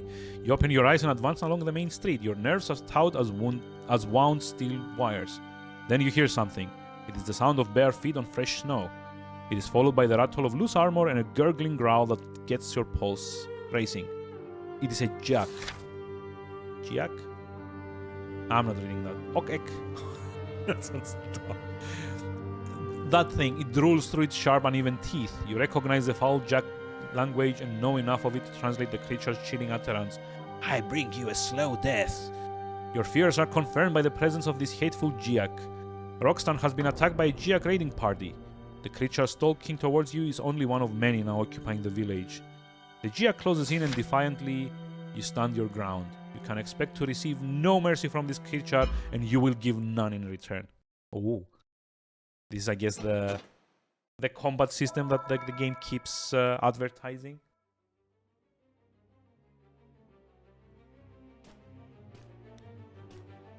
I like the graphical transition here, to be honest. It's interesting. Okay, let's see. When the action buttons appear near Lone Wolf's body, it means that it is your turn to strike. Each button grants access to specific class of abilities according to its position and look. High powers, ranged weapon, melee techniques, Sommer Sword. Tactical time bar. During your turn, make your choices before the yellow bar empties. You won't be able to attack or use consumables before the bar is completely refilled. Okay, sword. Jesus. You can perform 3 main combat techniques with the weapon you wield in your main hand. A quick strike that is difficult to dodge or parry, a heavy blow that is slower but deals more damage, and a lethal combination of attacks. When a melee weapon is equipped in the offhand, it also makes special combat abilities available in the circle menu. These abilities add a further layer of strategy to the battles. Try them all and define your fighting style. The green bar represents your endurance, which is the resource you use to perform physical actions, including all melee combat techniques and offensive action events.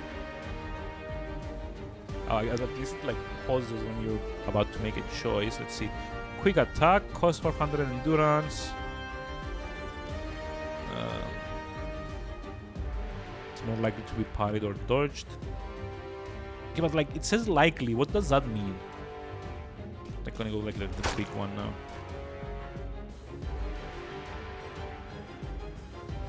Oh, and they're like on cooldown. So I have to like use all of them. In order to perform a directional action event correctly, click and drag the arrow as suggested on screen. If you miss it, the arrow will disappear. Okay. In order to perform a precision action event correctly, wait for the external outline to touch the central circle. When the circle glows, click it. Let's see. Like it's like quick time based, I guess. Some attacks can cause altered status to both enemies and Lone Wolf. Each status has different characteristics and some of them can be cured by elixirs. Like what? Bleed? Causes physical damage over time. Causes fire or holy damage over time. Causes poison damage over time. The target is stunned. The target is unable to perform melee and ranged attacks. More physical damage. Unable to dodge or parry. Deals more damage but is unable to dodge or parry. It's like rage. Lone Wolf, Sky Disciplines. Oh, this is like such a bad way of showing this to the player. Like, how am I supposed to remember like 15 different icons? And like, honestly, not all of them are intuitive. Sacrifice event.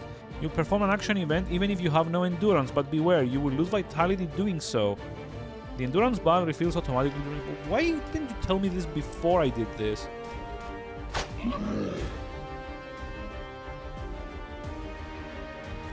Oh, it's like another one? What? Really?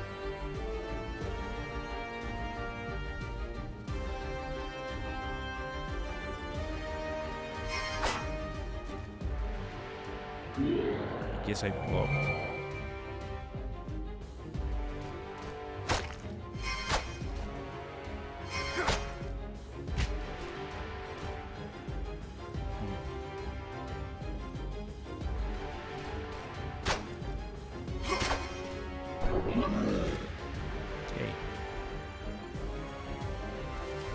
It's like interesting as far as combat systems go, although I feel that this would probably work a lot better on like the original system, like on like a mobile device with like touch controls. Unbreakable, I got an achievement. Wow. Let's see. Ooh. Get items. Take all. Finest leather pouch. Okay. Pine. Common timber used by merchants to upgrade weapons, armors, and bags. Oh no. There's like also crafting in this. That's like a bit too much. But sure. You derive no pleasure from killing, but if there is only one survival still alive in the village, you vow to do everything you can to find and keep them safe. You turn away from the Giax corpses and scour the surrounding buildings for signs of life, but this part of Rockstar and its inhabitants were hit especially hard. It looks as if Giax wanted to make doubly sure that nobody could escape and raise the alarm. The houses and stores are badly damaged, their once fine facades blackened and charred by fire. The closest building is near to collapse. Much of the roof has fallen in, and its walls are cracked and holed. Above the smoldering door, you can still see a sign and make out the inscription, Hankar's Store. The store is in such a dangerous condition that you feel it is unsafe to enter it. However, it has an attached warehouse that has survived virtually intact. You try to enter, but the door has been barred from the inside. Okay, make my choice. Try to reach a large hole spot from the found building. Try on your strength to bash the door. You concentrate your mind over matter powers. This sounds like fun. Precision event. Oh, okay.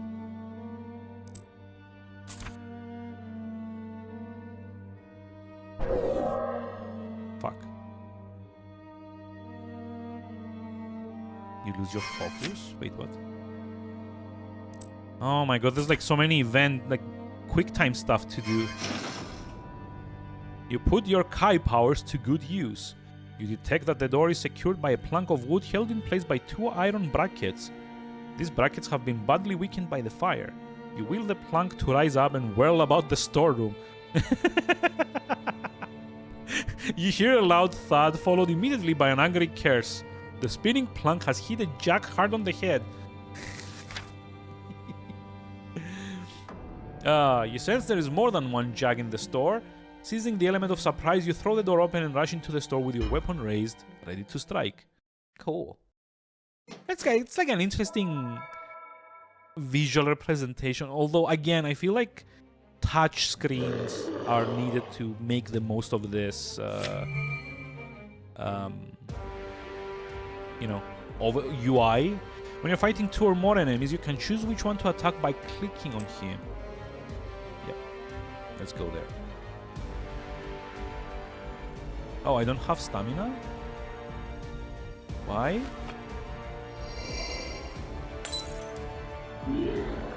It's a bit annoying.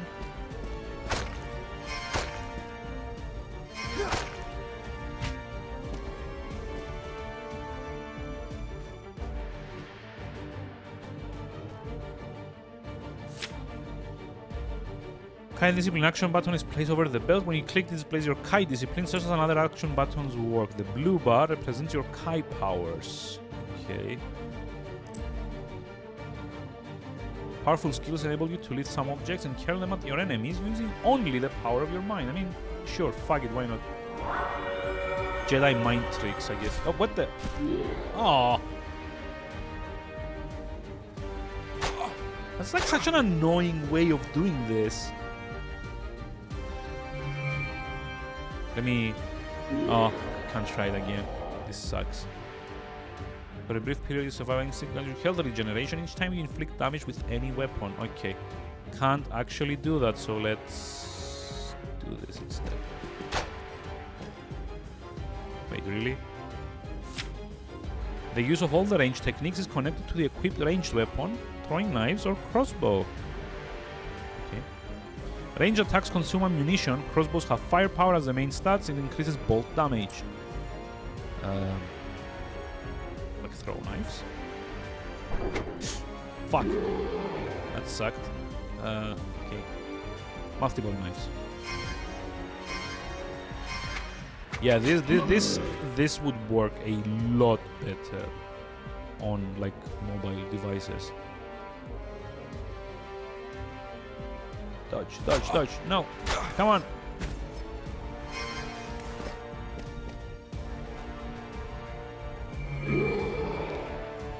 Doesn't give you a lot of time to kind of, you know, do things. I'm not sure how much I like this, to be honest. Like, the way the overlay of, like, the combat UI is built, there's like everything is like in different corners, so it's like very hard to keep an eye out both like top left where like all your stats are, and in the middle of the screen where all the attacks are happening, and the top right where like the enemy health is, and like on the bottom of the screen where like all the consumables are. And then you almost never know like where like all these like quick time actions are happening. So yeah, again, this feels more like something that would work great on here, because then like everything is kind of like gathered over the same kind of like spot where you're kind of like looking with like a wide screen. It's a lot harder to like keep everything in focus. This was once a thriving general store, but now it lies in ruin, its structure badly damaged by fires that were started deliberately by the marauding Jacks. Much of the stock here has also been looted or despoiled by these unwelcome invaders. A map of Rockstarn and the surrounding mountainous area hangs on the soot-blackened wall. This mining village is built on a plateau of rock overlooking the sunken forest. The entrance to its famous Bronin mines is located in the southeast part of the crater-like wall of rock that surrounds and contains the wooden depression.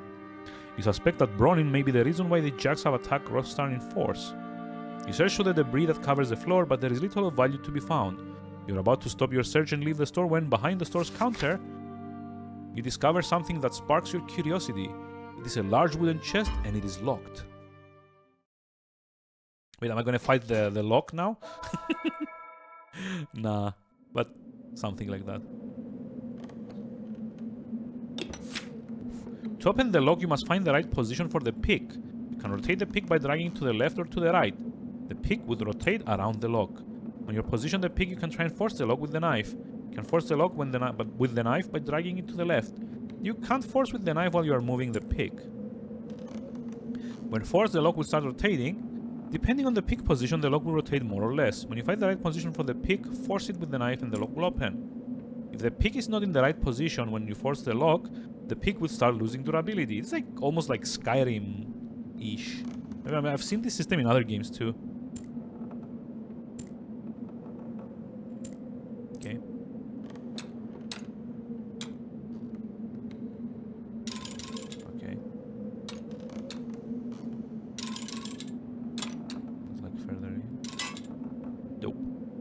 Was the lockpick? Up. There we go. Like here.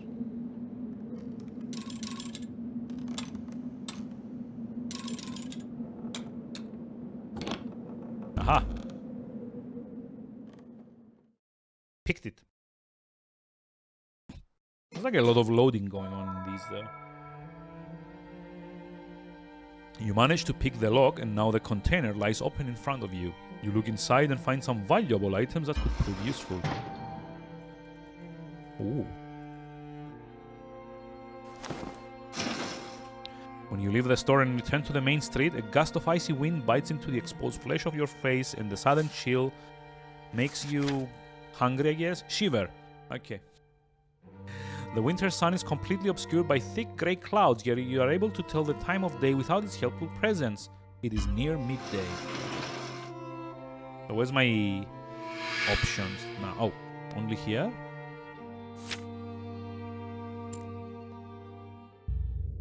It's really a good time to meditate.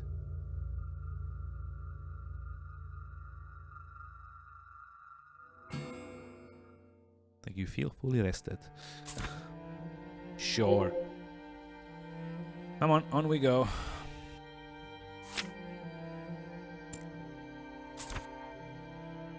You follow the main street, tense and alert, ever watchful for signs of human life and Jack soldiers, raiders.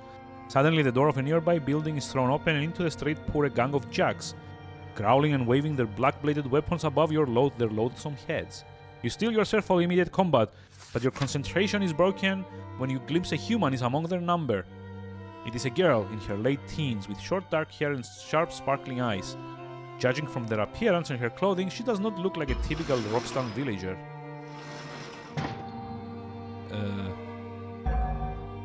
You don't master this discipline. They can take advantage of the confusion to observe the girl. You feel compelled to intervene. You fight. Okay, I'll do this one. You must run for cover! Uh-oh. Faster, faster, faster. Hey. Then you must find cover. You leap behind a heap of charred timbers and crouch down with your breath held and your nerves as taut as wound steel wires. Again. Cautiously, you peer through a gap in the crisscross of fire-blackened beams. You are not sure to whom this girl owes her allegiance. Is she assisting the Jacks? Or is she their prisoner? Your question is soon answered. The girl breaks free from the gang of Jacks that surround her and she runs into the middle of the street. Then she spins on her heel to face her pursuers. In the blink of an eye, she upholsters a small crossbow from behind the cloak. It is unlike any crossbow you have seen before. Pew pew pew. Okay, that's kind of like awesome, I guess. As far as like animated stills go. She levels a strange crossbow at the leading Jack and sends a steel bolt straight between the creature's hateful eyes. The other Jacks, confident that the girl's weapon is now empty, growl with glee and leap towards her. She fires again and another Jack falls dead. Then another. The crossbow is reloading itself as fast as she can fire it. Shocked by the unexpected firepower of her crossbow, the remaining Jacks shriek with shock and retreat in disorder. Quickly, she holsters her weapon and sprints across the street towards the gabled houses on the opposite side. A loud and angry cry grabs your attention and instinctively you turn to face the threat. A gang of Jacks is moving towards you with murder in their eyes. So wait, me, the master hunter, I guess, got ambushed because I wasn't paying attention? Well done. I guess.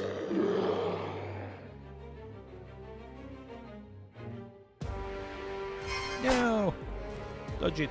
Dodge it!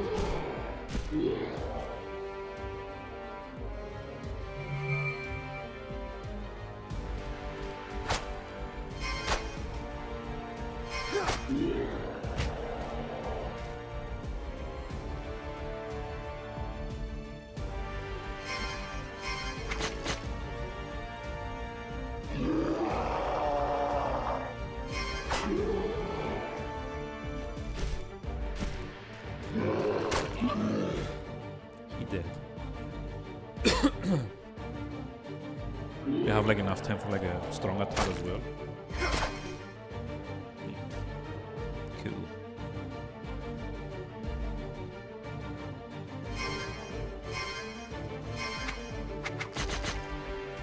Oh, come on. That was like so close. Now I have to wait. Actually get punched in the face. Boo.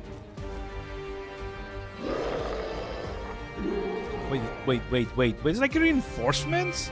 Excuse me?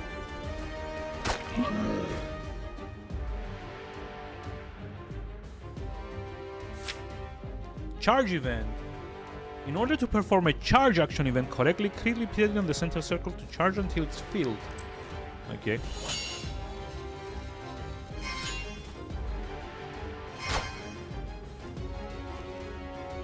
That's not a lot of damage.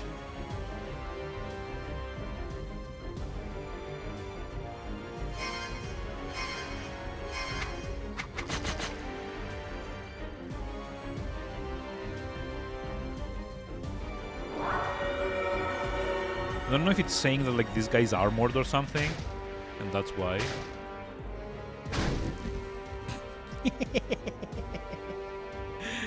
Ah, that was kind of fun. So I think I set the guy on fire somehow. Hopefully he dies before. Oh, come on. Before he can do like 800 damage to me again. Boo.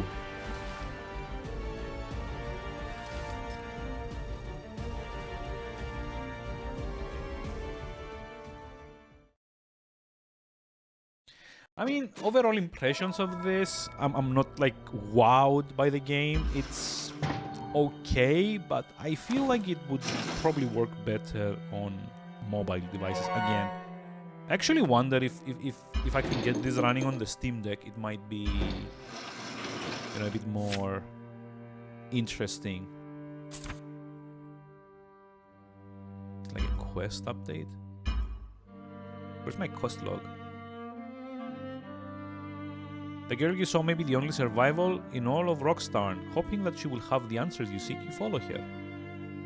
The girl is nowhere to be seen. You focus your gaze on the house opposite and detect fresh tracks leading towards the front door of the largest house. It has escaped the fire that has ravaged much of the area, and clearly you can read the ornate sign fixed above the door. Redalion the Inventor. Stealthily, you approach the front door and twist its iron handle. It is locked. Knock knock. Force it. The jacks could be on you at any time you ram the door. You attempt to pick the lock. I mean, yeah, we're like fully role playing as like a agility oriented dude. Let's see. Here? Nope. Nope. Up here maybe? Yeah, there we go. Yay.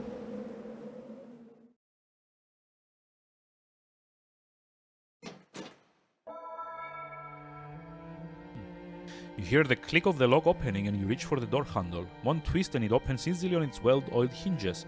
Cautiously, you enter the open doorway and catch your first glimpse of the interior of the Redalion's house.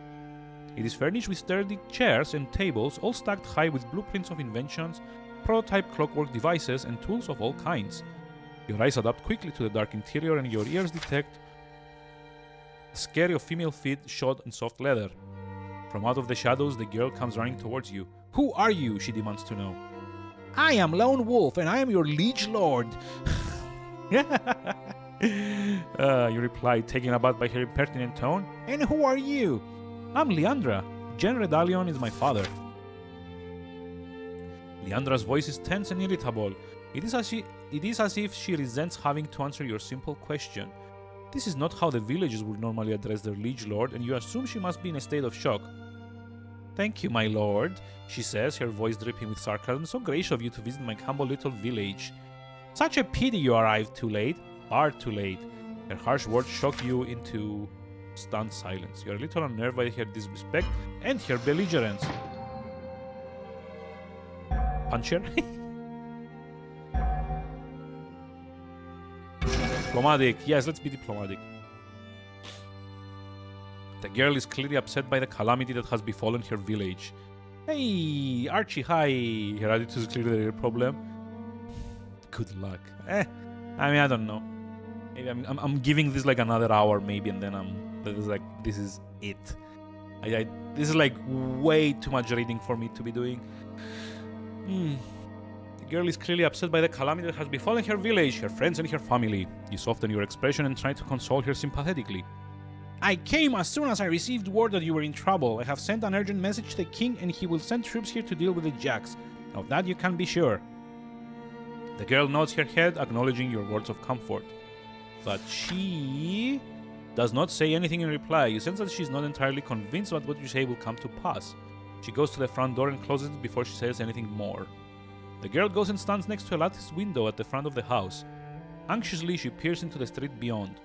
She is fearful that more Jacks will arrive soon to try and break through into the house. You stand on the other side of the window and try to get her to talk to you.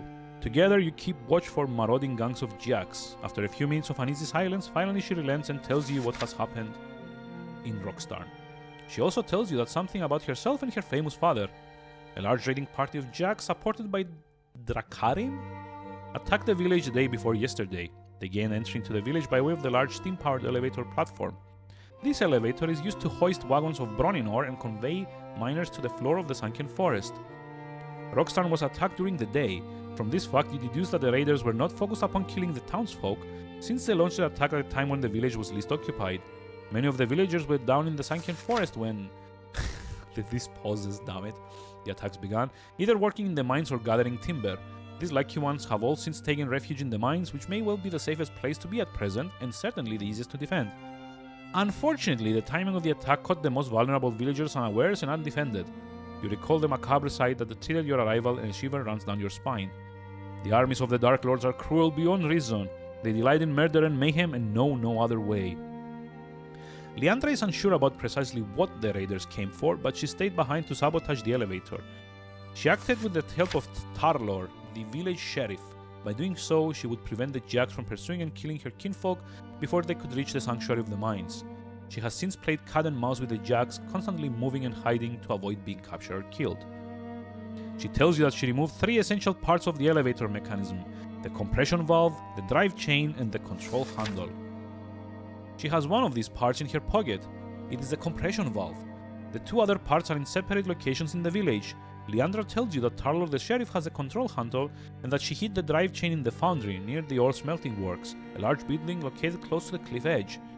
Without these parts, the elevator is useless. The Jacks cannot return to the forest floor. They are trapped here. The cliff is steep and sheer.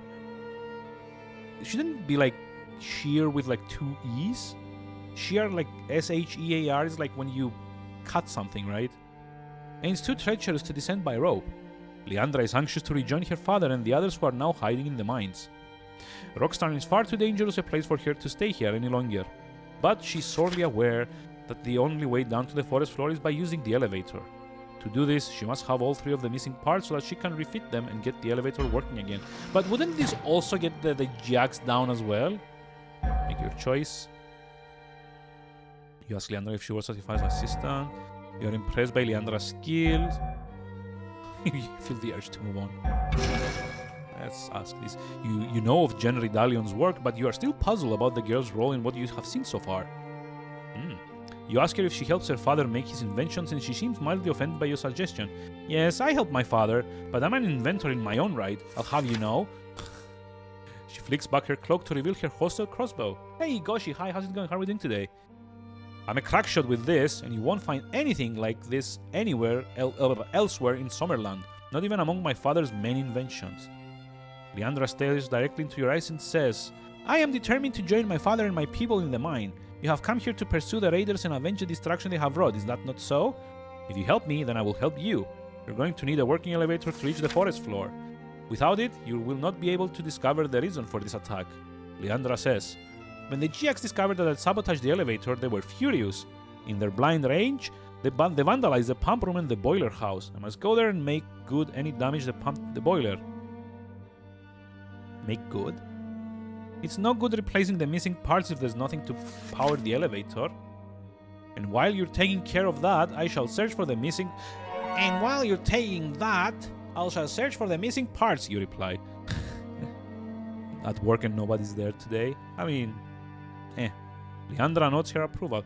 Remember, she says, Sheriff Tarlor has the control handle and the drive chain is hidden in the foundry. I had little chance to hide it properly. There were 2 Jacks chasing me, as I recall. I threw it among some other chains that were lying on the floor. It's very different to these chains. It's smaller and it's well oiled. The foundry chains are dry and have much bigger links. Very good. This will help me to find the parts, you reply. Your immediate tasks are now clear.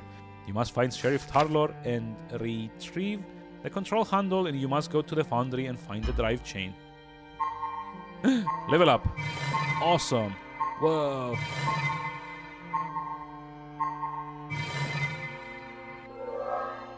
Wait, you usually get +1 to everything?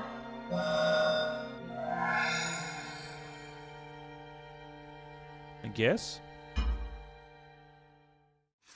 Like, if you don't have any control over the level up, why does it ask you to confirm it? It's like such a weird thing.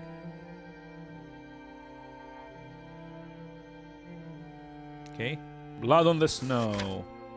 Let's see. Leandra prepares for the mission. She gathers up some food and some tools and she puts them in her backpack. As she's fastening the flap, she says something which surprises you. When I saw you the first time, I thought you were a grown man, but now you seem really young to me. Leandra shoulders her backpack, then she picks up a stiletto dagger and slips it inside her belt. There's an old tunnel in the cellars of this house, she says, and it runs all the way to the foundry. My father and I often use it to go there and buy the bronze and iron we need for our inventions.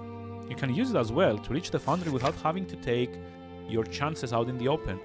Or you can come with me and I'll show you where the sheriff's office is. Okay. It's like the first branching option then.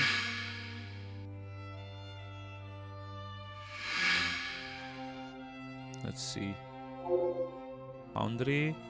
Sheriff's office. I think I'm gonna go to the sheriff's office then. Your hold on. Your crossbow is nearly empty, and when it is, all you'll have left are your wits and a dagger to use against the jacks. No, I cannot let you that risk. I cannot let you that risk alone? What?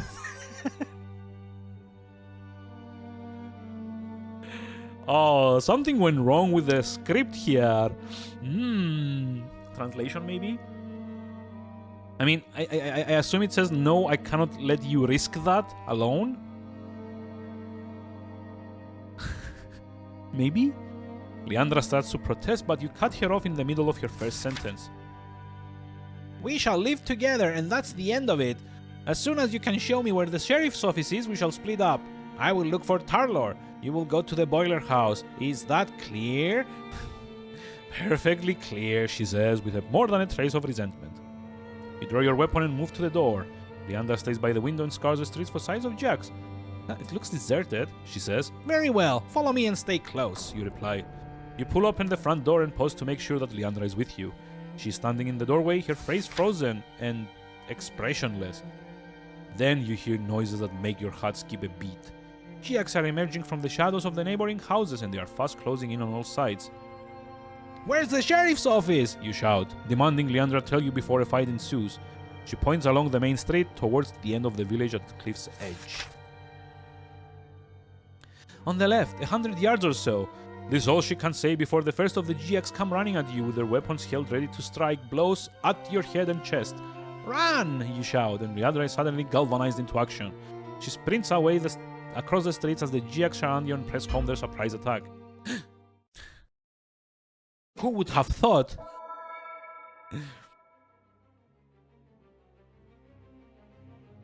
Again, can I say how much I hate that the protagonist has like a mutton stash? It really doesn't fit as far as like, you know, heroic facial hair is concerned. Let's see.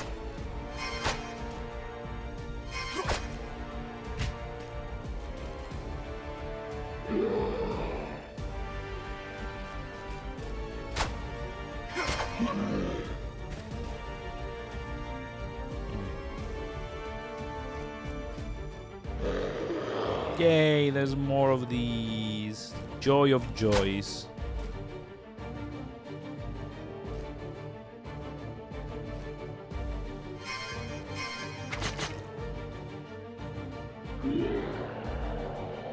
I should probably be keeping like a better track of like my ammunition here, because I'm pretty sure I'm kind of burning through them. This holy sword grants you the ability of performing devastating fighting techniques. Because of its magical origin, in order to wield it, you will need Kai power instead of endurance. Okay. Sunburst. Oh, these are locked. Okay. Nah, I don't want it. It's like a lot to use in one attack. Bear.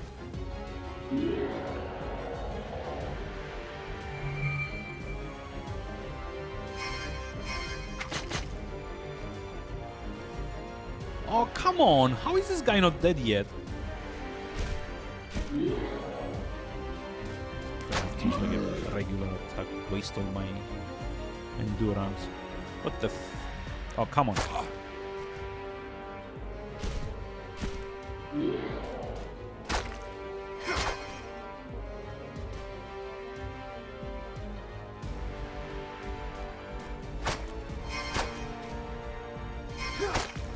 Ooh, wait, was that like a critical?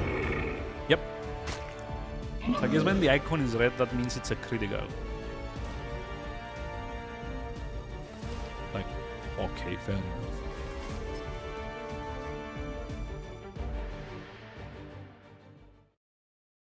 I like the cursor though, it's like a very nice shape. Yeah. Throwing knives, picklock, fungi potion. You approach the doors of the sheriff's office and take note of a painted shield that is fixed to the wall. It bears the distinctive emblem of Rockstar. 3 crossed sledgehammers on a white crossed field. Beneath the slate-roofed porch, the main door is held ajar by a booted foot. Okay, let me just like do inventory things for a moment.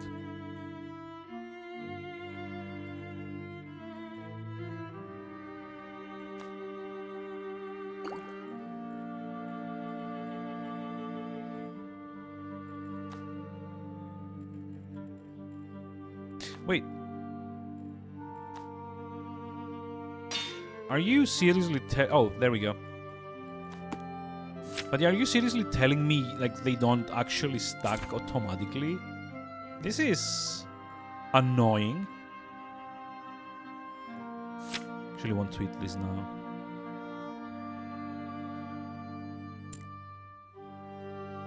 Do you want to discard the item? No. Nom nom nom nom. It's less about like healing, to be honest, and more about making more space. If I'm being honest. Let's see. Beneath a beneath a slate-roofed porch, the main door is held ajar by a booted foot. It belongs to the body of a dead man lying just inside the entrance. The stripes sewn onto the sleeves of his high-collared jacket tell you that this is Sheriff Tarlor. He has been stabbed fatally in the back by a sharp jack sword. You push open the door and step carefully inside the dead man's office. A search for his pockets reveals nothing. They have already been emptied. You sense that his personal items have been taken by the same jack that took his life. You drag Tarlo's body away from the entrance and push the door shut. The front room of the office is where the sheriff used to deal with daily matters of law and order in Rockstar. Now these days are sadly gone. The room is dominated by a large desk made of Summerlending oak, beautifully engraved with provincial emblems and the personal crests of Summerlending heroes, past and present. In the corner of the room, you can see a large wooden chest with iron fittings, and at the back of the room, opposite the main door, there is a flight of broad stone steps that lead down to the jail cells below. This is where prisoners are held before trial. Make your choice. Pick the lock. Investigate the desk. Which one of the two should I do? I don't like want to pick the lock, to be honest. More chances of loot. I guess. Maybe not, but who knows. Come on.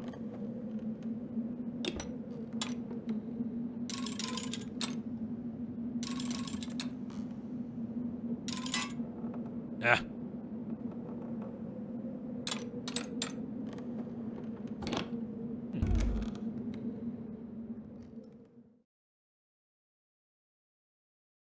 So yeah, it is a bit like the Skyrim thing where you need to kind of like fine-tune the position to unlock. You managed to open the chest. It seems that the sheriff had made provision to withstand an attack by sheltering inside his office. However, when he was compelled to organize a resistance to the attack, he left the office with fatal consequences. Clearly, these supplies will be of no use to him any longer. Oh, hey, new sword. Bunch of elixirs. You don't have enough space in your inventory. Well, fuck.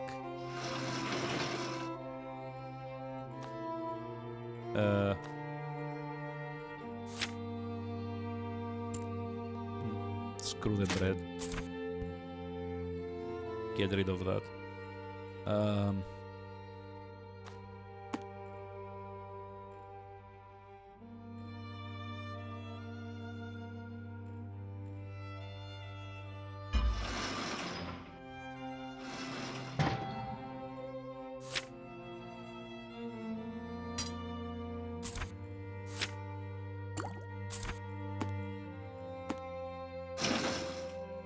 So that was it. Hold on.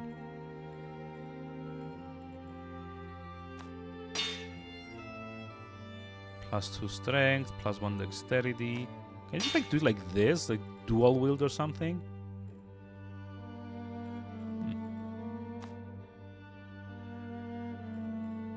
I guess I can.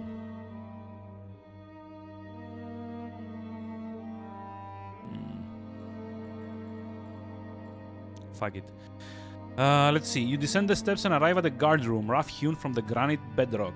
It is lit by an oily torch that radiates dull amber light. It is sparsely furnished with a table, 2 chairs, and a foot cupboard. Sometimes you can literally tell you need more sleep, like when you talk to Jungle Roba in my Discord. I see that. I see everything when I'm lucky enough to actually have it open on like another screen. This will call me Roba. Yeah, I saw that. I saw like the cheeky edit. I was about to reply as well. But yeah, doing well actually. It's going well. I'm finally getting a bit of rest ever since like Monday. I've kind of like enjoyed a bit of quiet time. I've kind of done like a lot of work around the house. Been able to kind of like hit the gym a bit later than usual, so I don't have to like get up at like 6 a.m. To like make it before work. I've gone through like a bit of my backlog as well. I actually finished Shadow Warrior yesterday. Fun. Like the 1997 redux of Shadow Warrior, not the modern ones. And also put like a lot of progress into Stranger of Sword City. I don't know what it is about that game. I really enjoy it somehow. It's very, very grindy. It's very, very unforgiving and at times also slightly unfair. But I don't know. It just works. I don't know why. Like I couldn't put it into words at least. But it's a very fun dungeon crawler JRPG. Kind of a bit like a more limited version of Etrian Odyssey for that matter, but it's really good. Good morning. But yeah, how have we been outside of like the sleep deprivation? Let's see. The 12 adjoining cells. One of them is empty, but the other is occupied by a tall man with a long beard and strong calloused hands. His name has been chalked on the board fixed to the door of the cell. Merok Gilad. Gilad has gone without food and water since the morning of the Giak attack. He has heard the screams and the sounds of crackling fire on the night, and he is anxious to escape from this cell before the Giaks find him or he dies of thirst. Currently not consulting 2 full-time gigs simultaneously. I mean, yeah, like some quiet time is always nice, especially around the holidays, when like everything is kind of like more hectic. Unlock the door, he demands. Release me from this cell. I want nothing to do with this village and its fine, upright, law-abiding inhabitants. And I certainly don't want anything to do with the Giaks. This is me, I guess. And what if I were to open the cell door and set you free? What would you do? Where would you go? The Giacs are everywhere. You should be better off staying where you are. I'd go back to the Sunken Forest. That's my home, mine and my brother's. I've had more than enough of Rockstar. You reply, your voice tinged with regret. The Giacs launched their attack upon Rockstar from the Sunken Forest. That timberland is rife with them. I pity the plight of your kinsfolk, but I fear it is too late for you to warn or save them now. You turn away from the cell door and Gilad shouts out, The key is over there! Unlock this damn door! He points towards an iron fitting that fixes the torch to the wall. It's hanging from the torch bracket. Is it like a way to fumble this and like leave him locked there? Destiny choice. A destiny choice will deeply influence how the story will evolve, so remember to choose wisely. Try to gather more information. I mean, it would be nice to know why he's being in the cell. You want to know more about this prisoner before you decide his fate. Why have you been put in this cell, you ask? There must be some reason why you've been locked up. Is this not so? Gilad's throat is parched with thirst. He says he will tell you everything, but first he must have some water. He points to the large cupboard standing against the wall opposite his cell door. You pull open the cupboard door and find a pewter pitcher of water, an enameled iron cup, and half a loaf of stale bread. Answer me first and answer me truthfully. Then I shall decide if you deserve this bread and water and your freedom. I mean, this is like torture, right? Like you are interrogating the guy with the promise of giving him like the basics, like food and water. I mean, come on. He tells you his name is Merok Gilad. His brothers are not blood related. They are a band of robbers cast out of Toran 3 years ago for burglary and street crimes.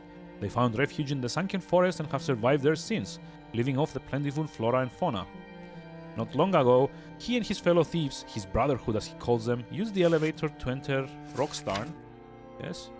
They had come looking to steal some brawny arrowheads for hunting. Unfortunately, the sheriff and his thieves caught them in the act. They ran back desperate to escape, but the sheriff apprehended him before he could get away. His brothers were more fortunate. They made good their escape and returned to their lair in the Sunken Forest. The Reeves were killed during the chase and he was blamed for their deaths. He tells you that he and his brothers are innocents. The Reeves were killed by the Giacs. You are mindful of the fact that if you leave him locked in the cell, it will only be a matter of time before the Giacs find him or he dies of thirst. If you release him, he will at least have a chance to survive. It may be a slim chance, but it is better than no chance at all. I mean, okay. What's the option?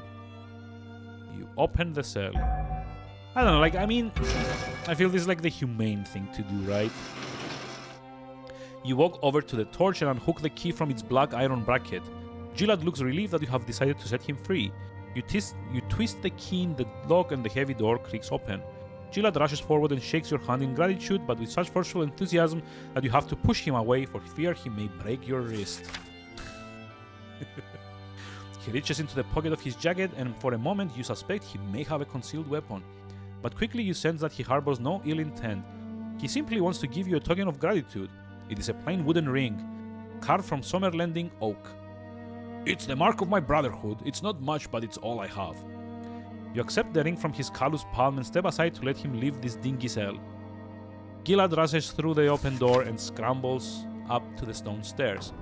You bid him good luck as he disappears into the room above. Oh.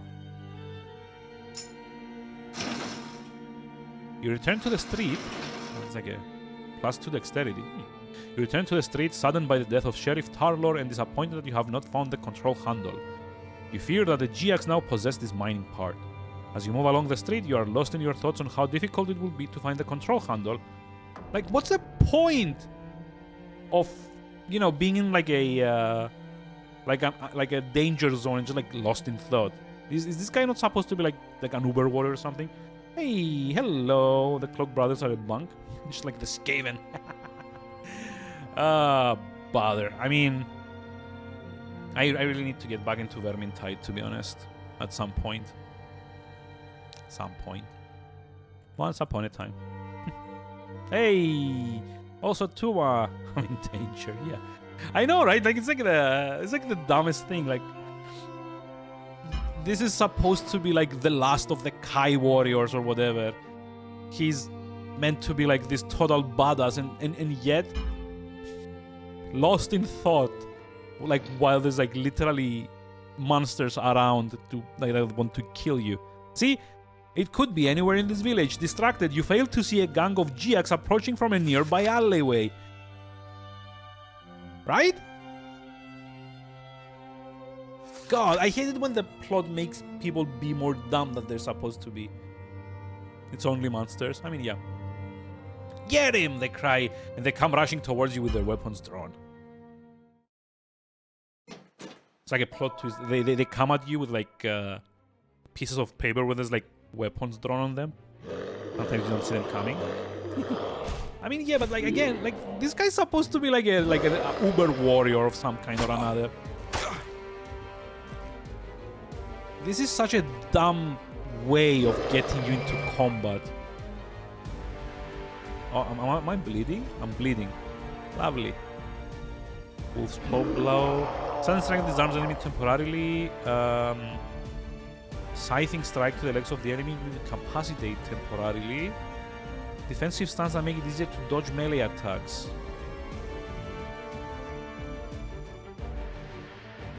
Kind of want to do this.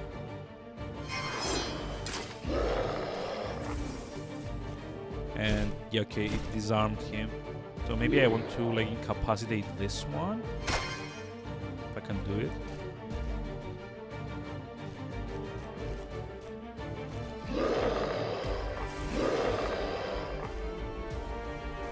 And then do like the combination. Oh! Oh, come on! He parried me, what the fuck?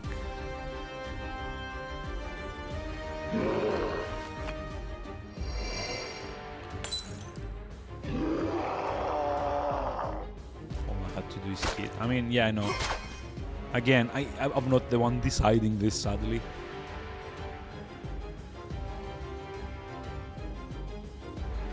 You can summon the Dunkirk Wolf to fight alongside you. Ooh, hello.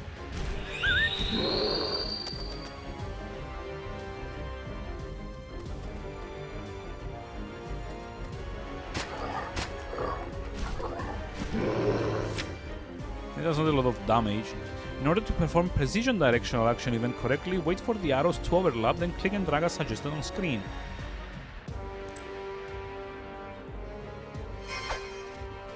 Oh, okay. I guess I can dodge as well and counter attack by the looks of it, so that's nice.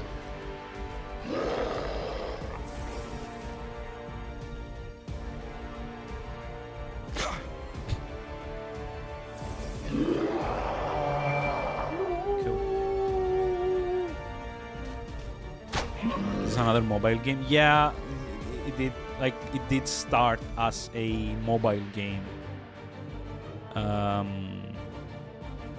before being ported to PC and like home consoles probably.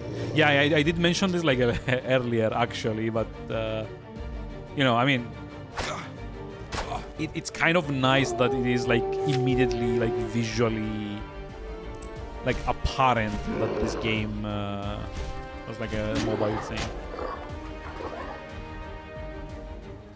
Its optics had no relation to The Witcher whatsoever.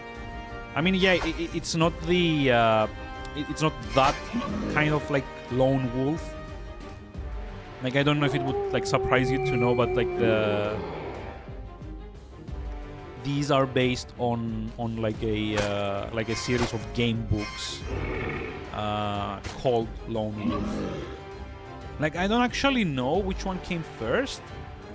Like was like the Witcher books came before like Joe Dever's Lone Wolf, or this only talking about the HUD optics? Oh, okay, fair enough. I don't know. I've not played like I've only played like the first Witcher game, so I don't know if there's like a lot of overlap. Have dispatched these GX, but the threat of attack and capture is as strong as ever. You can hear other GX approaching this part of the village, drawn by the noise of your combat. You look around for someplace to hide, and your eye is caught by a small building with a bright red door and a sloping slate roof.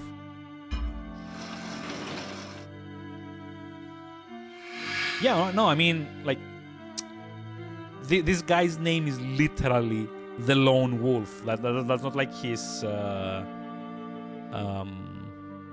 character archetype. This is like literally the character's name. Like if you go in the inventory, you can get like a preview. This is like that's what he's called. As far as I understand it, he's also called like that in the books. But yeah, like the wolf as a parallel or like an equivalent to like a heroic character is not, you know, something new or, you know, something that hasn't been explored multiple times already.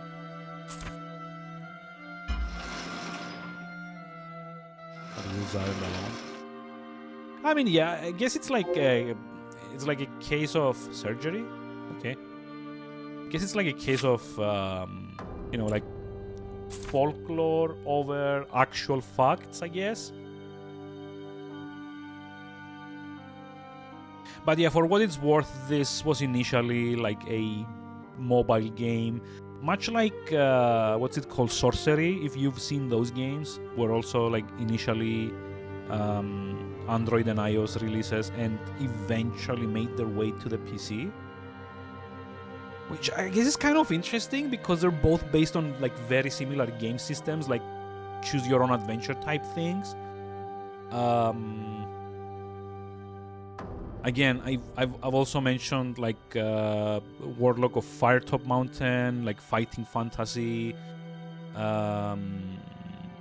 like the Steven Jackson games that are on Steam as well.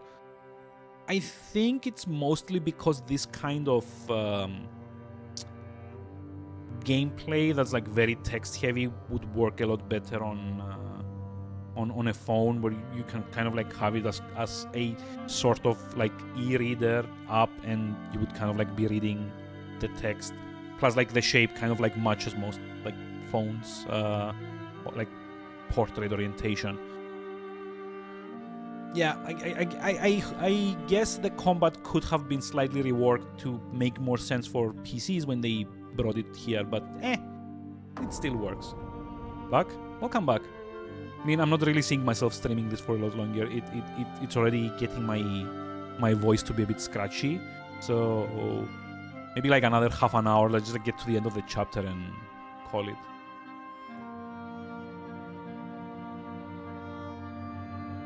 You know, Dev has started making interactive books that have actual depth, like just make your decision books. Yeah, I mean, this is like what these are based on, by the way. This is like a choose your own adventure franchise, the Lone Wolf series, that they kind of ported to, you know, digital medium. Except here, instead of like all your like options, like this button here, doing like if you are successful, go to page 34, or if you have taken damage, go to page 55, etc., etc. That's they kind of like made this part into 3D, I guess, and like all the mini games and stuff that you need to play. Again, if you want to play something that is more true to its source material, like right down to like it all being like a book-based representation without any of the like the 3D stuff, Forest of Doom on Steam is on the cheap, basically. I've played that, I finished that. It's more or less like a direct port of the Forest of Doom book. Haven't found one the depth you'd like to have. I mean, yeah, like at this point, it feels like they've mostly kind of moved like the whole idea wholesale instead of kind of like basing the game on the idea and then expanding it. Like if you want more complexity, I guess the sorcery games might be a good thing to look at, and that's mainly because while the games themselves don't have like too many branching paths, the whole thing is structured in such a way that you import your character from game to game. So basically there's like sorcery, sorcery 2, sorcery 3, sorcery 4, and like each one is like a chapter in an overarching story. So while they're like individual games, you get to move your character forward through all of them. So it kind of like has like compound effect on like all your choices basically. It's an interesting game. I like the story of the sorcery games. I don't think it's like the best example, but it's probably like good enough in like that regard. Also, why is the music keep cutting out? Let's see. The red door is closed, but it's not locked. You enter and quickly shut the door behind you. I need to hire a VA. Nah. I like. This is not the stream for that, to be honest. The red door is closed, but it's not locked. You enter and quickly shut the door behind you.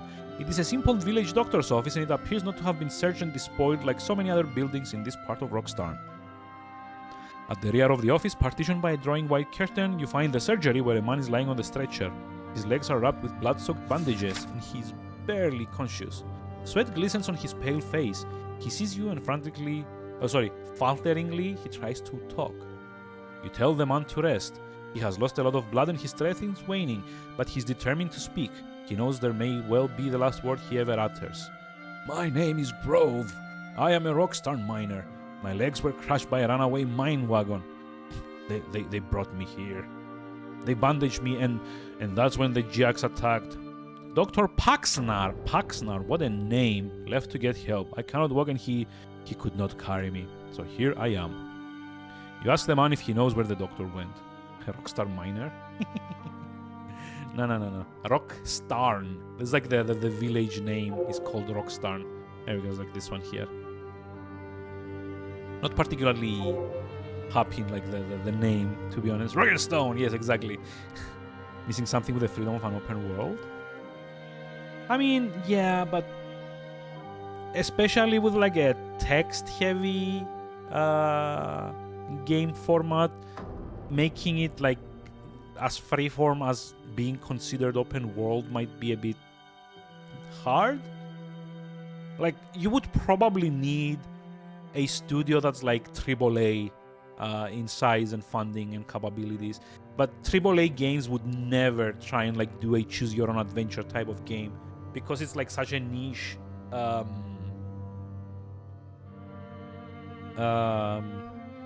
subgenre of like RPGs and adventure games that I don't think you could ever like justify making a AAA game that's this type of game as well, you know?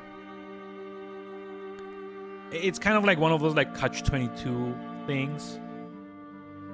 Haven't made that game. No, I mean, I get what you mean. I'm not like arguing or anything, but I just like, it's an idle thought that I don't think that kind of game is possible with the way that the game industry is currently. Because like you need like the amount of resources that only the people that wouldn't want to make a game like this would have. If that makes sense. See, you asked where the doctor went. He said he was going to the Browning warehouse. That's where some people there...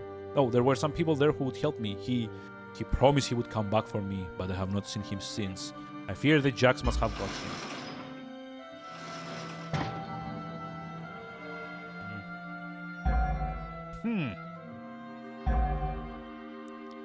Oh, I could heal him if I had the healing power. You try to help Grove using the medications in the surgery. Oh, wow. Why is this the agility option?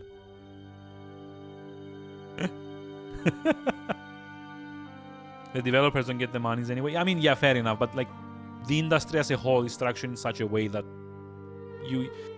the only people that would have access to the know-how and the tools to make this, they would not be able to get funding because I feel like this would be considered like a very high-risk investment for like a publisher or like an investor. Oh boy. Why is like first aid the agility option though? I don't get it. If anything, it should have been like the intelligence option, right? Grove's bandages are saturated with blood, and you can detect the faint and sickly smell of gangrene. Carefully, you unwind the sodden bandages and cast them aside. Both calf bones have been shattered and the flesh is torn open. You clean his wounds with sterile water from the surgery store cupboard, and you dress them with lomspur leaves and fresh bandages. Your timely and caring action may well save Grove's life. Soothed by the lomspur, his body relaxes and he falls into a deep sleep. There is little more you can do for him now. Reluctantly, you leave Grove and return to the Red Door. You must complete your mission, and you are sorely aware that time is running out. Wait, don't I just barricade the door or something? I literally just left like a wounded man there, like sleeping in the middle of like an attack? Why am I the protagonist? This is like literally the dumbest thing you could be doing. So because I wasted my time in treating him, and then I didn't ensure his safety. I just left. Like, this is all for nothing the moment someone decides to open that door. Yeah, I'm like an asshole. This is like not a hero. This is like an asshole. Like, cut and dry. You leave the doctor's surgery and continue along the street. Lost in thought, I guess, again. But you have taken fewer than a dozen steps before you're confronted by a new threat. A solitary Giac is approaching the main street from the passageway next to the surgery. Its hateful eyes dart everywhere, searching out something to steal or someone to kill. The sharp-eyed Giac may have seen you leaving. It could tempt it to find out what lies beyond the Red Door. You cannot risk Grove's survival by allowing this watchful Giac to live a minute longer. Oh, really? You know what would have been even more effective? Locking the door? Barricading it? Something? Jesus. This is such a dumb thing.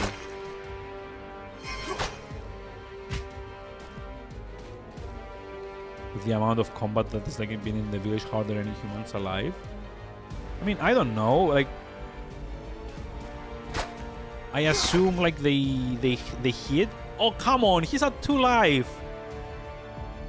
I have to waste one of these again. Fuck. Damn it. Okay, I have to waste 3 of these now. Get good. Yeah, I know. Sucks to be me. Womp womp.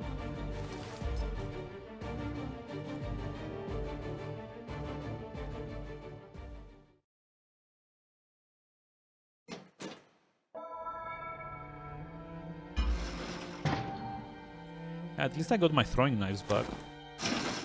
You hurry away and continue along the street, keeping to the shadows wherever you can. A sign on the wall indicates the direction of the Bronin warehouse. Helped by the sign,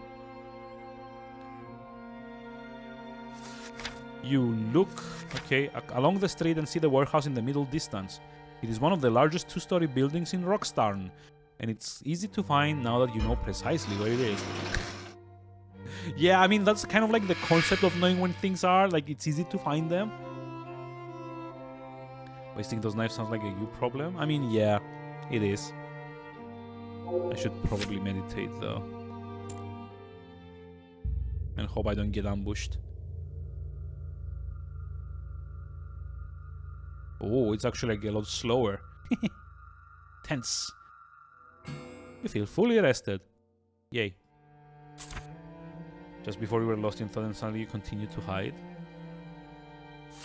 I mean, like, lost in thought is like generally the annoying line that they had earlier that let you get ambushed.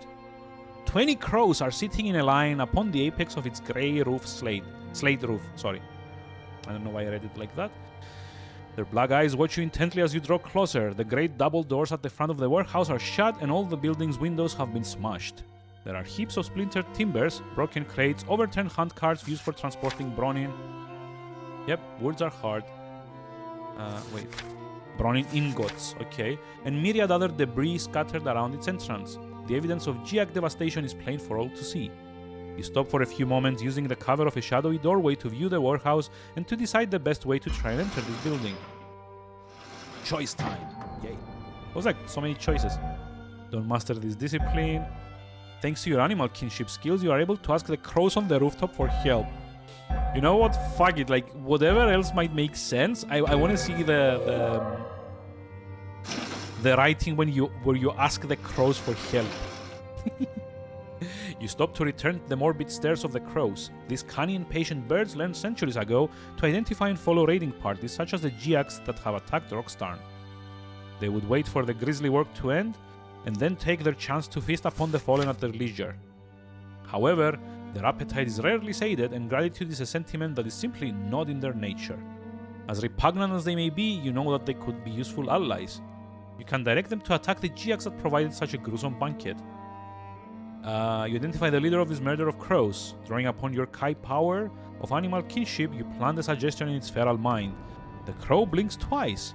It's a sign that it will be obedient to your commands. You will the crow leader to take to the air, and it disbands immediately. It leaves its perch atop the warehouse roof, and the rest of the flock follows swiftly in its wake. They circle the roof, cawing plaintively. Upon your mental command, they dive down in single file and enter the warehouse through a ragged hole in the grey slate tiles. For a few seconds, there is an eerie silence. Then the screaming begins. The crows launch a surprise attack on the Giacs inside the warehouse, sweeping down on them to gouge out their eyes and slash their faces with their curved beaks and razor-sharp talons. Okay. You seize the chance to enter the building while the Giacs are distracted. You climb through an open window and witness the bloody aftermath of the attack.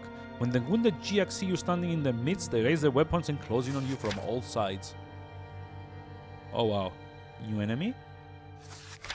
New enemy, probably. There is an imposing Drakkar among them, and it is he who gives the ruthless order to kill you. Kill him! Or whatever. Blah. Guess it's like the boss for chapter 1. He's like Iron Man, but medieval. Oh god. How do I want to do this? I kill the little dudes first? Yeah, I think kill like the little dudes first.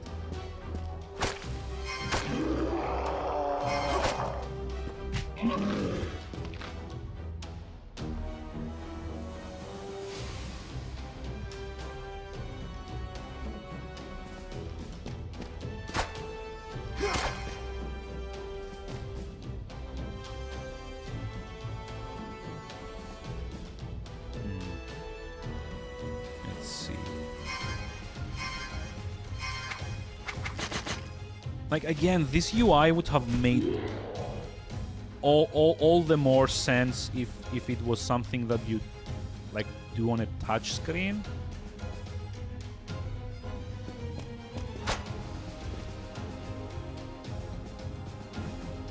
It's like a very annoying thing to be having here. Ooh, just like toss a minecart on the guy.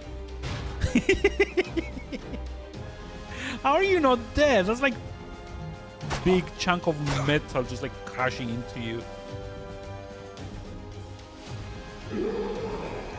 Like seriously, how? Uh-oh. Plot armor. I mean, yeah, fair enough. Plot armor it is, I guess. He's like nearly dead. Like do like a fan of knives and get them all down in like one go. Oh, come on. 78. Boo. Get to use like more stamina here.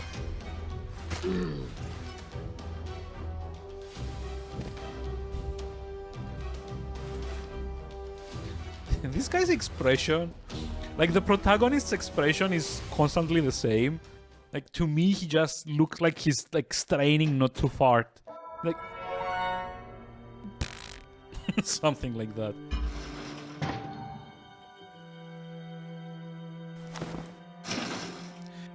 It has been a grueling combat, yet you are less revolted and exhausted by the outcome than would have been so before. You stand astride the body of the Drakkar who led the slain platoon. Beside him is an object that you saw him drop when you struck the killing blow. It is the control handle. You have found the missing part and you have delivered summary justice for the creature that murdered Sheriff Tarlo. Oh, okay. Also, I got like a neck class. It's got, this one's like +1 dexterity, but this one's like 2 dexterity and 1 intelligence. Hey, upgrades. Woo.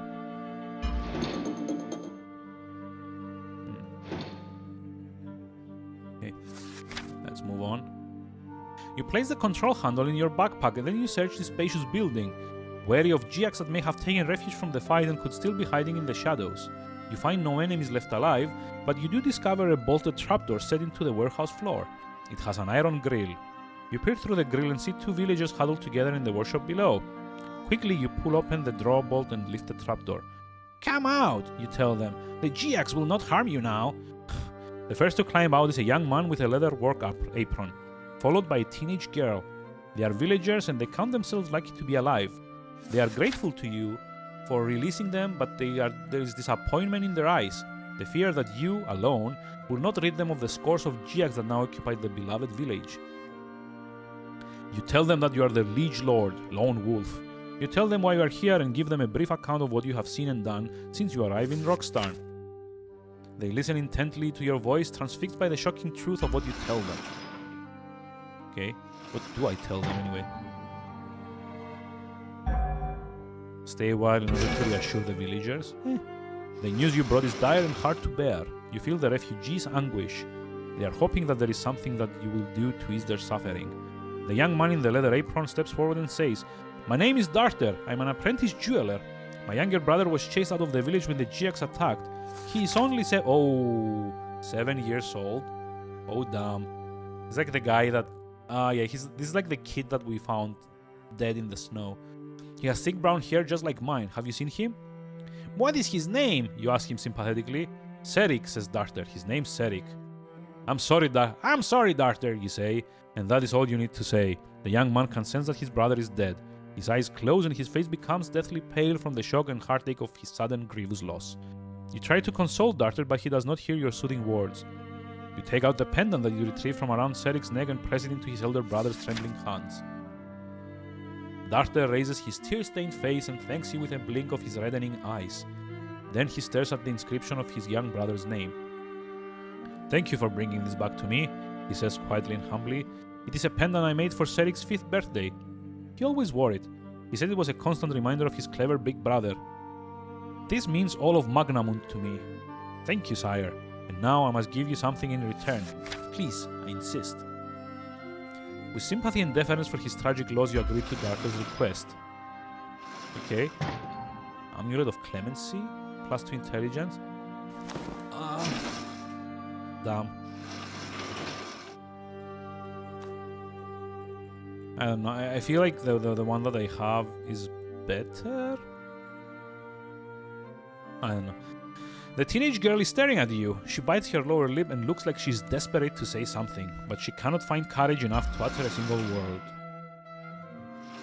She's gonna say that we're late. Go on, Gui. Gui?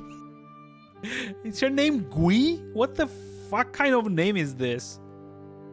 Says her companion, nudging the girl with his elbow. Ask him.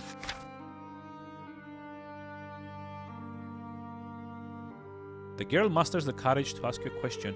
"Please, sire, have you been to the sheriff's office? Did you find anyone there? Anyone down in the cells, I mean?" "Yes," you reply. "I have been there, and yes, I found a prisoner in the cells. His name is Merok Gilad."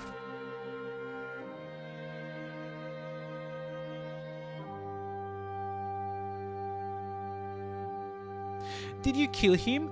Gui's frankness catches you off guard. "No, I did not kill him. I set him free." Oh, this is gonna be fun. The girl is visibly shocked by your reply. "If I had left him locked in his cell, it would only be a matter of time before the Giacs found him, or he died of thirst. I released him so he would at least have a chance to survive.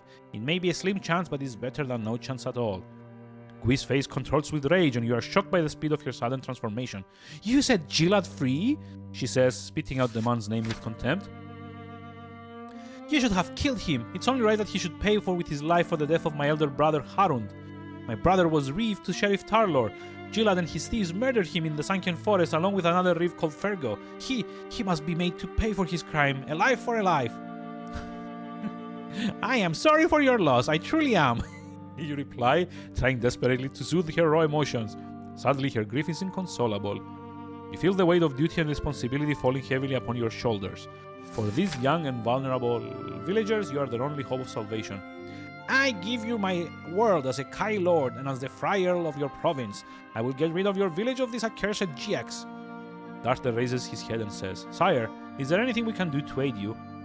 "Yes. You reply, impressed and heartened by Darton's unexpected offer of help.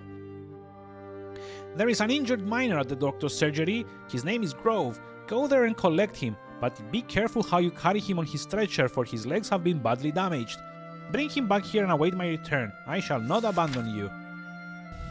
Wanna bet? Like, not only did we abandon an injured miner and put him to sleep so that he would have like even less chance to react, now we're asking like basically teenagers to go carry him. Wow.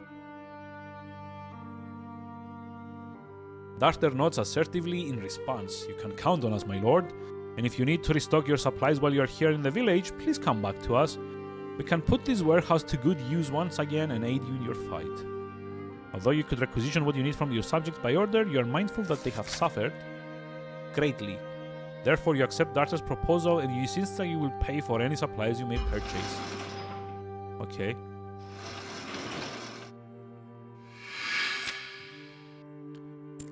There is like a merchant that we can... Oh, yes. Yes. Let's rest.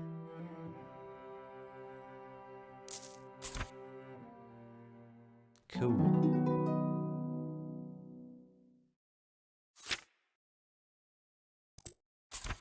Come on.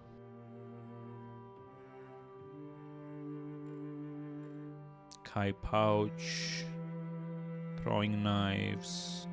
Explosive bolts.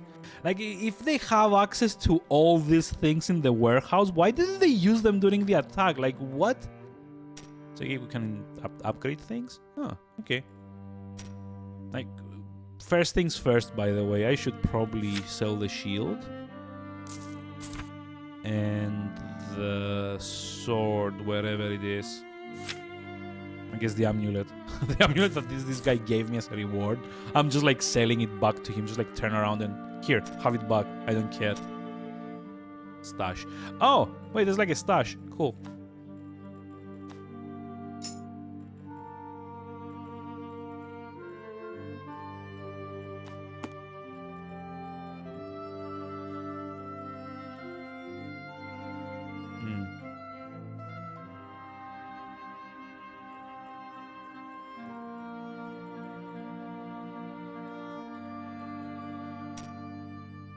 Wonder if you can upgrade your armor here.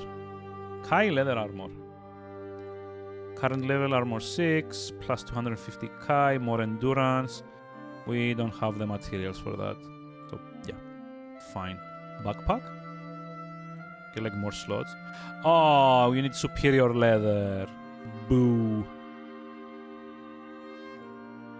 So I guess we can upgrade the aspirant. Yes. Cling. And we can further upgrade it. Cool. Wait, no, not the aspirant. Damn it, it's the other one I was supposed to be upgrading. The adjudicar. Fuck. This is like the starter one. Which I mean does like 250 damage and plus 3 dexterity. And when you max it out, does 255 damage. 4 dexterity and plus 1% critic. I mean, I assume this means critical, but like, I like the idea of getting like 1% on your ability to criticize other people's work.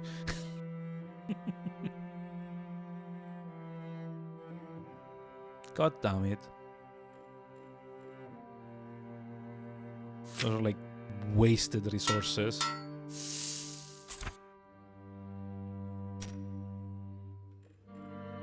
That's annoying. That's very annoying. I mean, I guess you could be buying the materials that you need. You know what? Since I've already upgraded this, might as well. I need steel, superior leather, and 1 superior leather. 3 steel and 1 superior leather. It's like 1. Does it actually have steel? Oh, it does. Okay. Go like that. And upgrade. Aha. Yes. Max out, baby. Woo. I am 1% more of a critic than I was. or something like that.